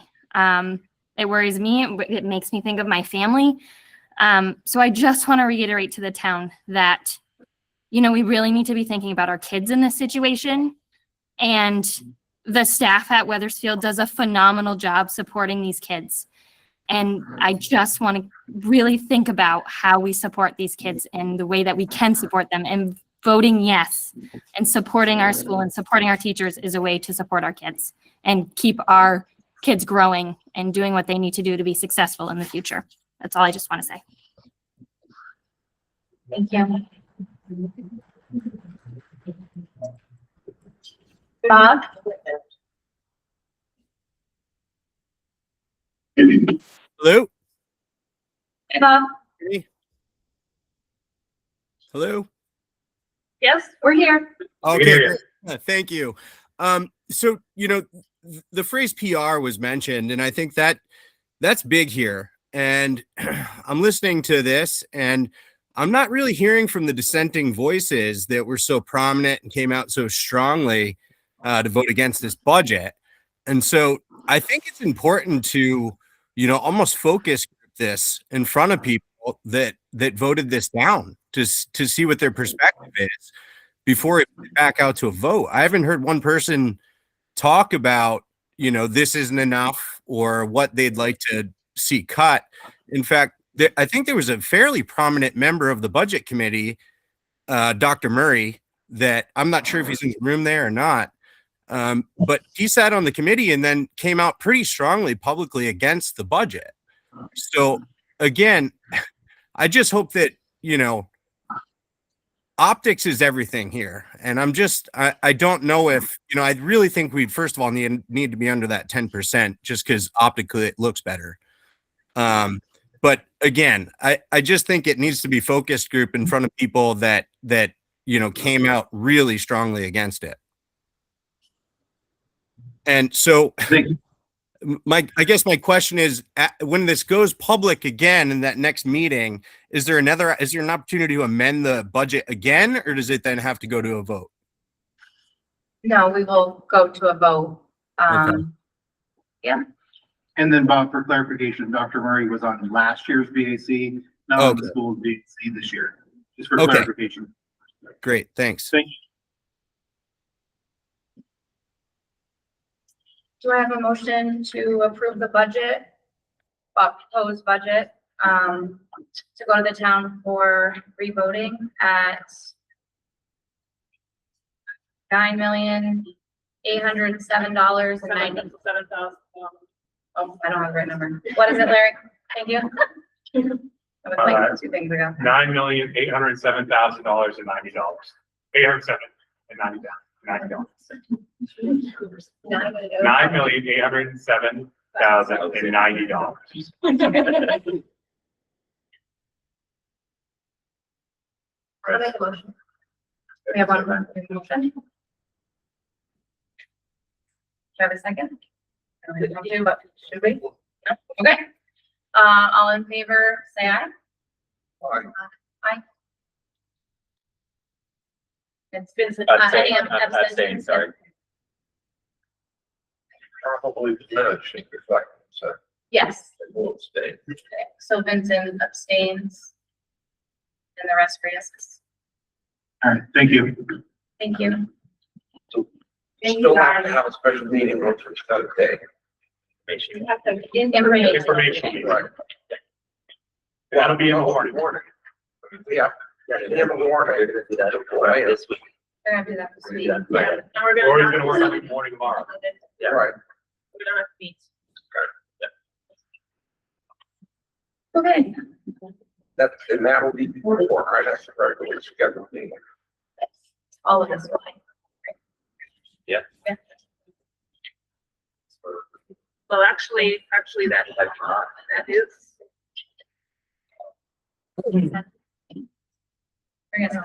We also need to communicate with our moderator, John Weaver, to make sure he's available on the date.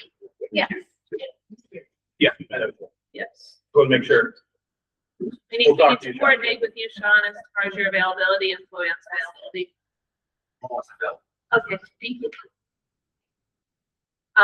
So our schedules, our meeting for March will be on. You mean April? April will be on the 14th. Good night. Or break it later.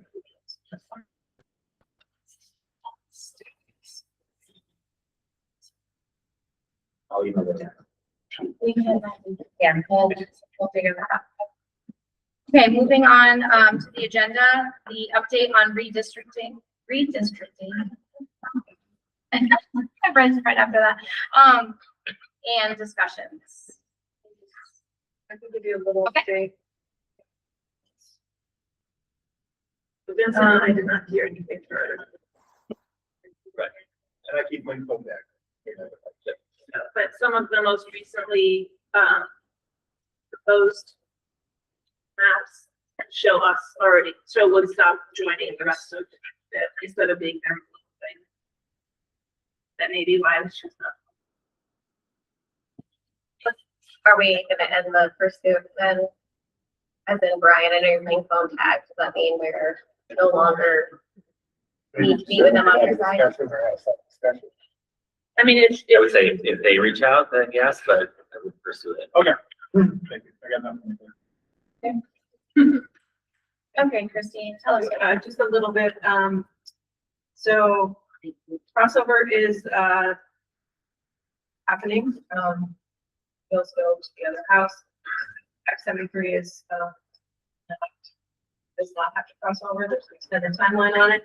A couple maps have been proposed, one is the Conlon map, it proposes a shift to 27 large regional districts. The Bongards map proposed a hybrid of 11 supervisory unions, as using 45 districts plus 12 standalone districts. So there's just a lot of concerns about all this being presented. And I thought Elizabeth Burrows shared at a meeting last week that there is no bill coming out of the House to also work around a map. So just a lot of unknowns still. So that the concerns raised in testimony on these maps included limited cost efficiencies, the maintenance of Vermont's current fragmented governance structure, and a continued reliance on independent schools without providing appropriate guardrails around the same rule of concern. So there's a lot more to Act 73, funding formula, etc. But at this point, a lot of progress hasn't been made in terms of that. John? Correct me if I'm wrong, the way I saw it, obviously the Senate and House leader and committees have leadership, have really different ideas. Yes. And that's a lot of common, that's a major hurdle to come to a common ground. But the Senate version, our district will probably survive. The House version, it will not. Same thing with school choice. But until it's said and done, nobody knows. No need of speculating, no need of wringing hands. Yes. One thing that's interesting about the Senate map, from Weathersfield standpoint, is it would combine like districts across the state that are part of the same SUs. For example, in our situation, Harlan and Weathersfield are two K8s. They would merge As one district. as part of a bigger SU, not your little Windsor Southeast SU, a much bigger SU. K8s. Of K8s. Yeah, so to be continued. Okay, thank you. Next is board engagement check-in, which I know you all been doing. I went to the Singo. It was fun. Yeah. A lot more college to show up. It was relatively well attended, but I think there were still plenty of empty seats, and it's a really fun time. So next time you see it advertised, I recommend it. Also, just a shout out for Kate. My boys loved that. Really great event. So thank you, everyone who put work into that. I know it's probably a ton of work.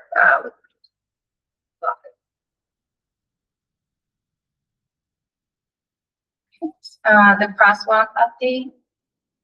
Any update? I spoke with, Otis Elms at Regional Planning. He's their transportation guy. He connected us with V-Trans. And I'll connect with him again this coming week. And we're gonna have a meeting with V-Trans. So I'm not optimistic. They already were saying you can't do it because X, Y, and Z, and they have their criteria. Right. Okay, thanks, John. And John, for the LED update. Well, this is embarrassing. After we're gonna, so you know, you oppose motion, I tried to bring it, and I don't have it. You got it on your phone? Yeah, sure. Please read it. BJ helped me out printing, but it wasn't what I needed.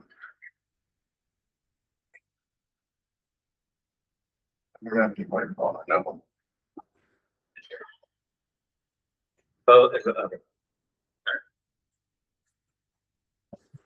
Proposed motion for LED lighting project, sum not to exceed $42,782.69 be made available from the Capital Improvement Reserve Fund. The amount of $15,229.42 to be reimbursed to the fund Efficiency Vermont Center upon completion of the project. Authorize the facility maintenance director to sign the Efficiency Vermont Center agreement. There's an explanation. Incentive is $4,353.27, less than the BOM quote. Okay, the BOM includes 30 new fixtures with battery back that will be used primarily in the corridors. Efficiency Vermont contributed $35 of the $142 cost of the fixtures. There also is monies to upgrade required emergency lighting in the MP room and gym. AP room. Okay. The balance difference is summer labor. The sooner we complete the project, the sooner we see reduced electric bill, and the sooner we receive the incentive monies. Efficiency Vermont is projecting a $5,000 savings on our electric bill. These are John's words, but I'm convinced this is a very conservative number. The payback of the actual cost should be no more than 3 years. We also will be avoiding a substantial future cost of replacing 20-year-old emergency lighting battery units. Thank you for bailing me out. Is that something that we need to discuss and vote on? Are you looking for us to decide? Yes, that way we can get this thing moving, get the incentive, before prices increase again on material. I'll make the motion to approve the sum not to exceed $42,782.69. Be made available from the Capital Improvement Reserve Fund, the amount of $15,229.42 to be reimbursed to the fund from the Efficiency Vermont incentive upon completion. Any discussion? Do we have a timeline? Like, why is there a push? Is there, like, we're gonna lose incentive, or like, what's the? Brian in Woodbury wants to start doing bulbs. If you look around the building, it's pretty bad. There's bulbs out all over the place. And we want to be able to get, high school help before they've already committed someplace else. And the goal is to get the project done this summer so we can get the incentives as quickly as possible. Hopefully, Do the incentives expire? pardon me? These No. incentives expire, right? So there technically isn't a timeline other They're, than summer labor. Now, what would we be paying for labor? Or is it? I don't, you mean per hour? Yeah. Mine, To add that the in. number I thought was probably about 16 an hour, because if you pay So is minimum that, wage, that's you may not in the pick anybody up. 42,000? Pardon me? Is that labor included in the 42,000? Yes. And then there's miscellaneous stuff like the permit, and the state permit, everything like that. And the sooner, then what you're saying here is the sooner we do it, the sooner we can start saving the $5,000. The 46 out, reimbursed 15. Am I understanding? 42,782 will be reimbursed 15, so it's 32,000. And I spoke with Larry about it because somehow we gotta look at the electric bills.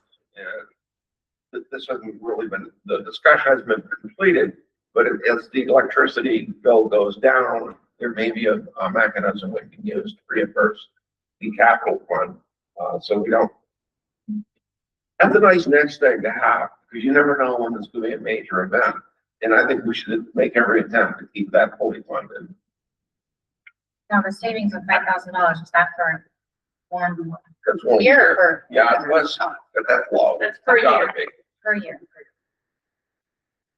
I just want to go on record and say, even though I support energy efficiency, our capital reserve fund is for emergencies. This is not currently an emergency. Correct.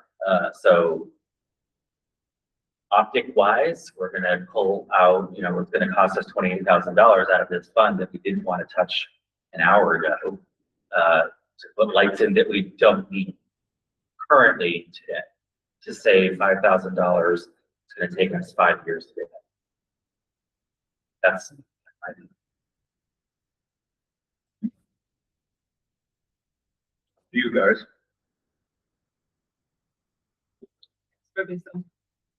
Fill it up there again. I think I just need to see it. So how much is labor of the 42?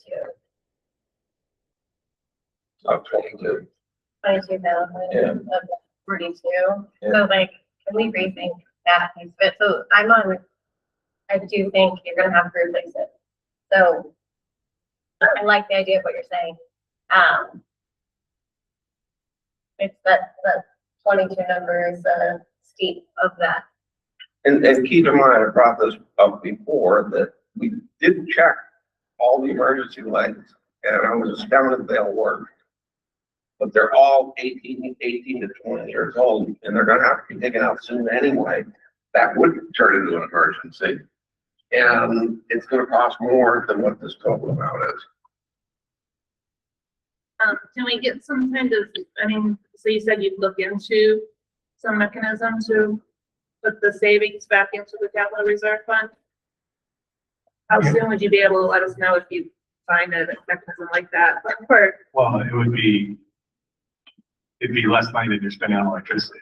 Yeah, so but, so can we automatically just have that money go into, The money that you're not spending on electricity. yeah, How would I have it?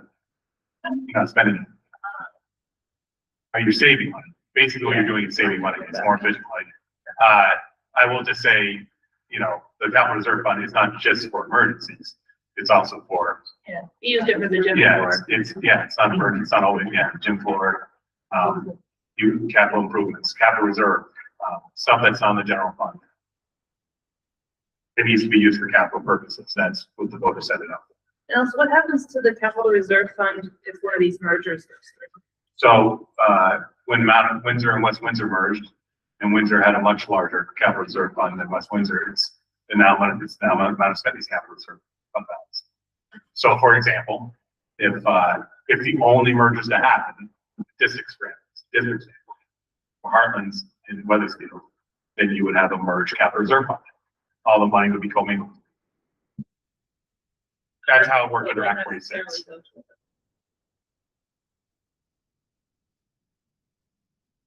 That's why we did the boiler a couple months ago.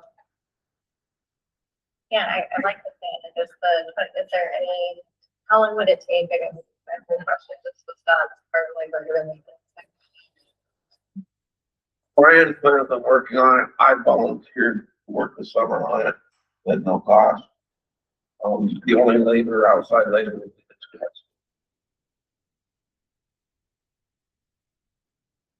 My opinion is, let's pass the budget and then go back to this.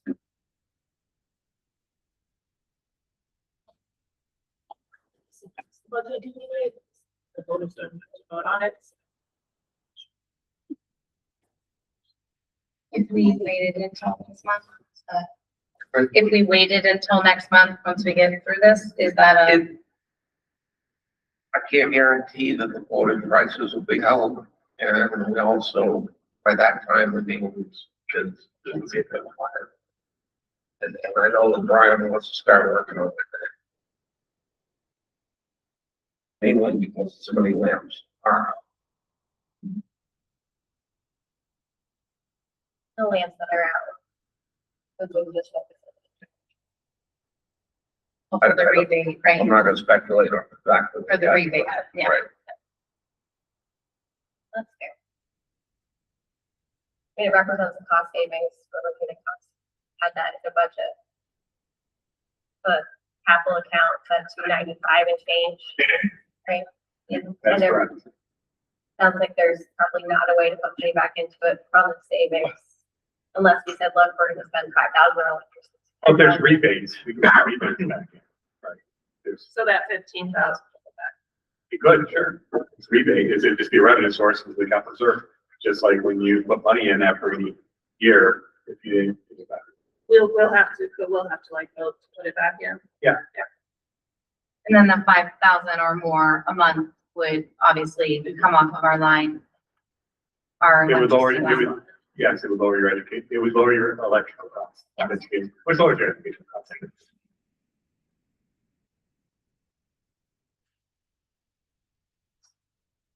We Have a motion on the table. We still, yeah, we still have a motion on the table. Any more discussion? Right, all those in favor?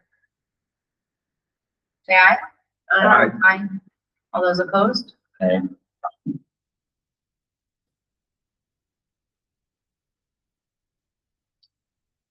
John, you'll keep us updated? Yep. Okay. Let's make sure that we don't put that.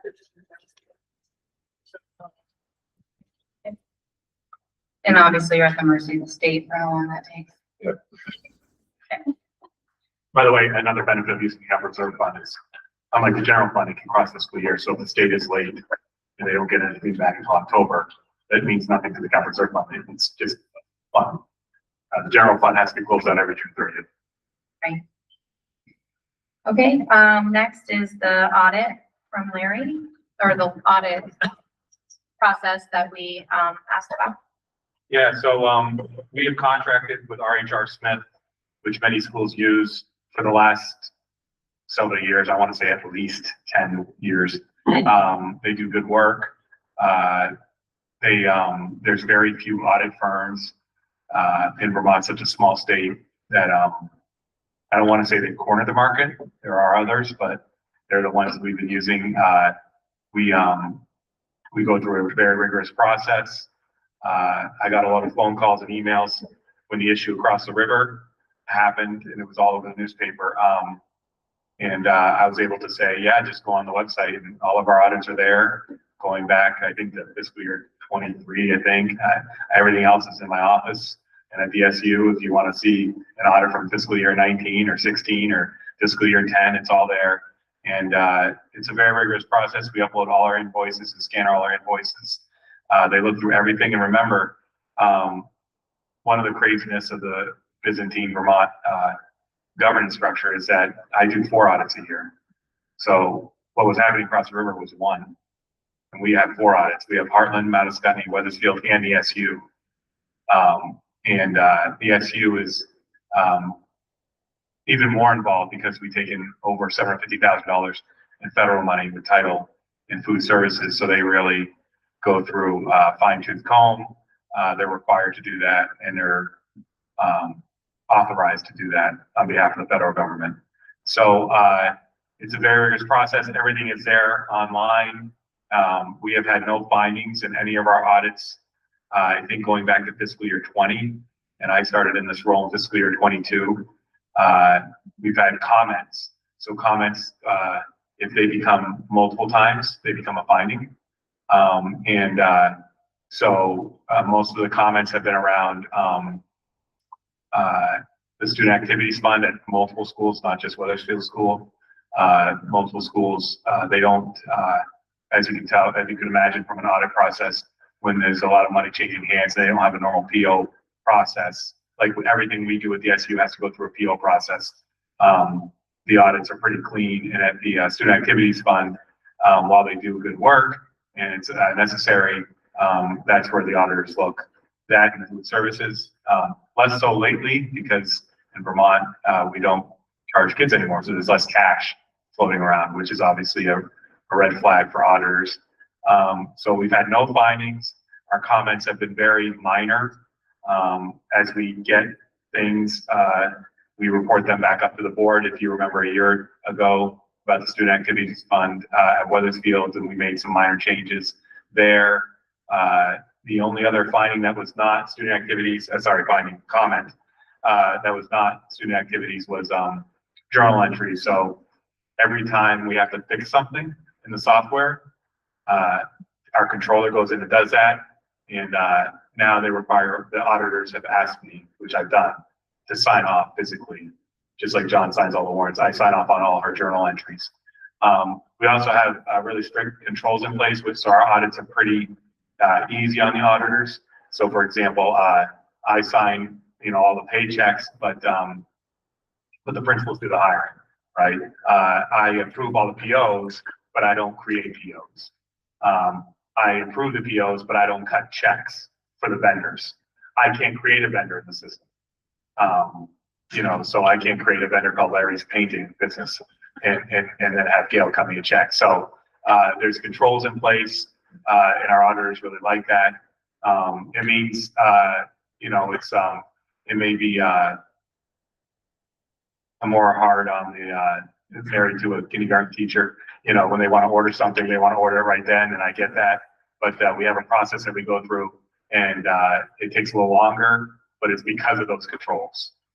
Because the principal approves the PO, and then I approve the PO, and then the money gets ordered, then it gets ordered, then it comes in.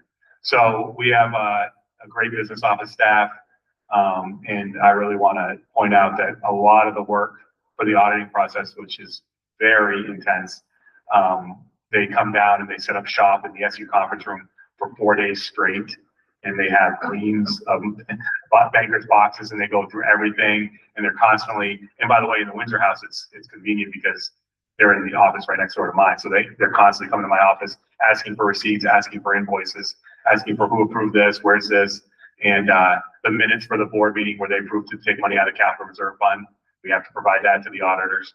And Deanna Kroll, our controller, does a fantastic job. And I know many of the teachers wouldn't know her, and many of the support staff wouldn't know her, and the board members may not know her other than by name.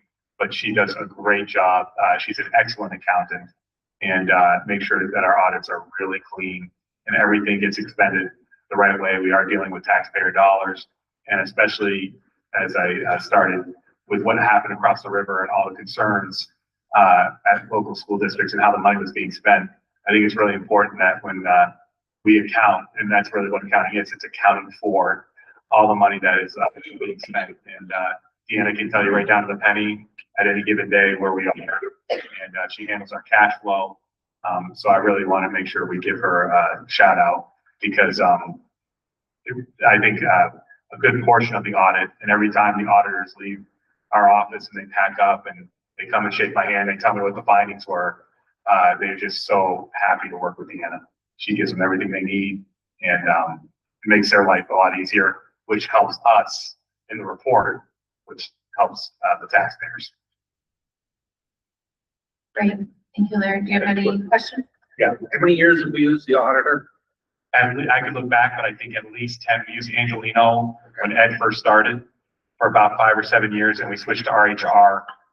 I want to say 10 years ago, but don't hold me to it. The only reason I mentioned it is I know the town every about 5 or 6 years would change auditors and they would just, your work is different, but they would find something different that quite often it would show up on the findings. Yeah.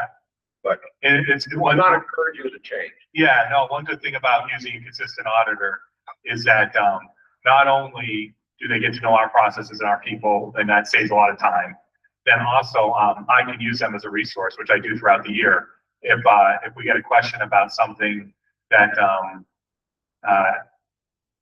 there's many questions that come up throughout the school year that we want to satisfy teachers and principals and make sure that they can spend the money that the school board approved the budget and the people approve the budget, but there might be a little a different credit card receipts, for example, stuff like that. I've always been able to go right back to the auditors and say, hey, just a heads up, this is what we're doing. Does this sound right to you? Can I do this? And they're really responsive. And because they know our layout and that we're an SU with different districts, it really, they're able to get right back to me and help me out with any questions I have. Any other questions for Larry?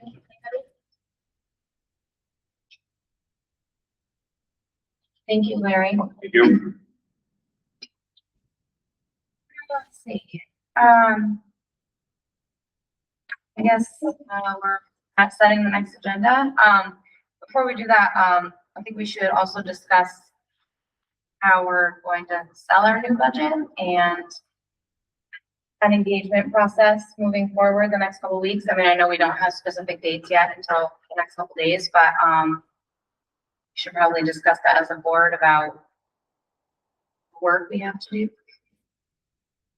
I would just ask people that are involved in Facebook and are online, if you can, let people know that the next, what the next round of cuts means, our small school, and just ask them to please pass this budget because the next round, I'm not sure what exactly Brian's gonna work out that from that he is gonna end up cutting, and maybe we can find that out relatively soon, but, just so that we can get it out there that, hey, if you don't pass this, maybe we don't have athletics, or we have to make a big fuss with athletics or whatever ends up not being. And then are we gonna do like out in front of school kind of stuff or voting stuff? All of it. So there's the good and the bad. So, yeah. So I guess. So yeah, I mean, sign up sheet. Yeah, we can do a sign up sheet again, and unless anybody's got any fresh ideas, but. I can post to the Villages of Weathersfield page just factual information. They don't want to have political conversations started up, which I 100% agree. I mean, that page got very nasty prior to the voting. So I can post whatever you end up, whatever ends up being, what cuts we're gonna make, what we do productions. Post that on that page. And if people want to share it on the political It's on the page, they can share it there, but if you can't make, I have to turn off comments. Page because they don't very quickly devolve into situation. We'll get something in the newsletter as well that you can. Any other ideas? Laura? Is it possible that the school board reach out to some of the more outspoken members of our community, more influential members of our community, and ask for an audience with those members to discuss what cuts we've made and why we've made what we did and how it's going to affect the school in general? An invitation to our informational meeting, or that one. Like a specific, specific. Yeah. I mean, my hope is that they always attend that, but. They have a choice. They didn't come and they have a choice. We're working on the dates tomorrow for the meetings, right? We have a board meeting April 7th. I think it might make sense to combine your board meeting with your informational meeting. That's doable for, I mean, I know you're all available that night. Yeah, that's a great idea. We would do a short board meeting, there's not much on the agenda, just go right into this informational meeting. So the seventh is the first Tuesday, But that's great. we could. I don't like it that, I don't know. I'm Anyone else sorry. here, but I think we'd like it on the 7th. It's the second First Tuesday. First, yeah. Are you available though, Christine? It's the Yeah, first right. Tuesday. It's the first Tuesday. I wonder why we haven't in the. Maybe that's a mistake. April, what day are we talking about? 7th? We could have the board meeting on the 7th. If you're, I can make it. Yeah. So we would do our board meeting and informational meetings on the first Tuesday of the month instead. That would get us ahead of all that follows, so. Okay. Again, you check the yep. Yeah. We'll check it. So we'll set the next meeting for April 7th. Will we do a 6:30 time, or should we do earlier with informational, like 6 or 6? I mean, you want to give people time to get dinner, you don't want to angry. Unless they want to. Yes. I mean, what are we thinking, like a half an hour of our meeting and then informational, or will we do it first? I think 6 to 7 and then we start at 7. Oh, we could do that. Okay, let's do that. So 6 PM to 7 PM would be the informational meeting. And then people can leave if they want, and then we'll do our normal board meeting following. Yep.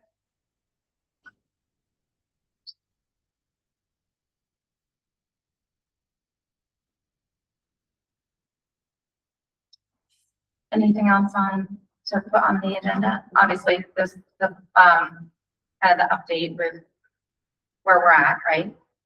Budget. Yeah. Yeah. Yeah, we have quarterly financials in April and, let's see, administrative report and items for discussion. We continue that board engagement check-in and, Sarah, chair, now the chair, board will send you the draft agenda prior to the meeting, and if there's any other items that you want on there. Okay. Does anyone have anything else that they? There's a question. Can I just say thank you for all your work, but can I just say that this is my first meeting I attended. I'm bad. I started attending school board meetings because I like select board meetings, but I don't know how much is in the budget for technology, but everyone you need to speak, I'm like, it was seriously like the last 3 hours or however many hours I've been sitting here. It was like you guys were talking to each other. I have a headache from straining to listen to hear what was being said. So, I know the two of you pass the mic back and forth, which is great, but everybody that talks really needs to talk into a mic. We're not typically in this room either. Right, yeah, We're we're usually in a small room. classroom. Well, if you have so much Yeah. participation, because people are aware of what's happening in town and they're caring now, then maybe you're not having this room now. What does that be look like?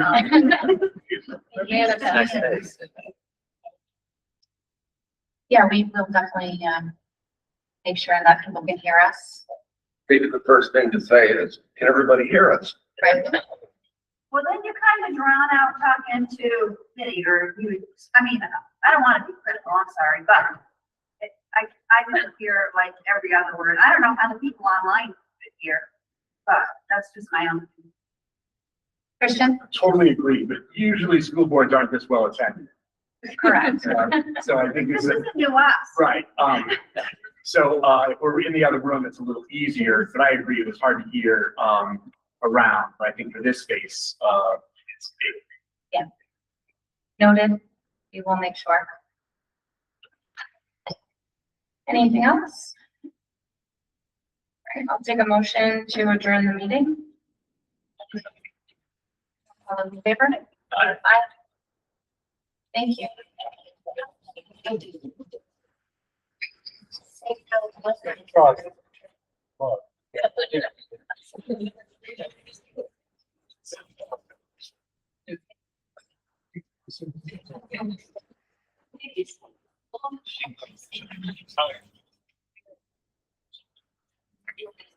Oh, that was me.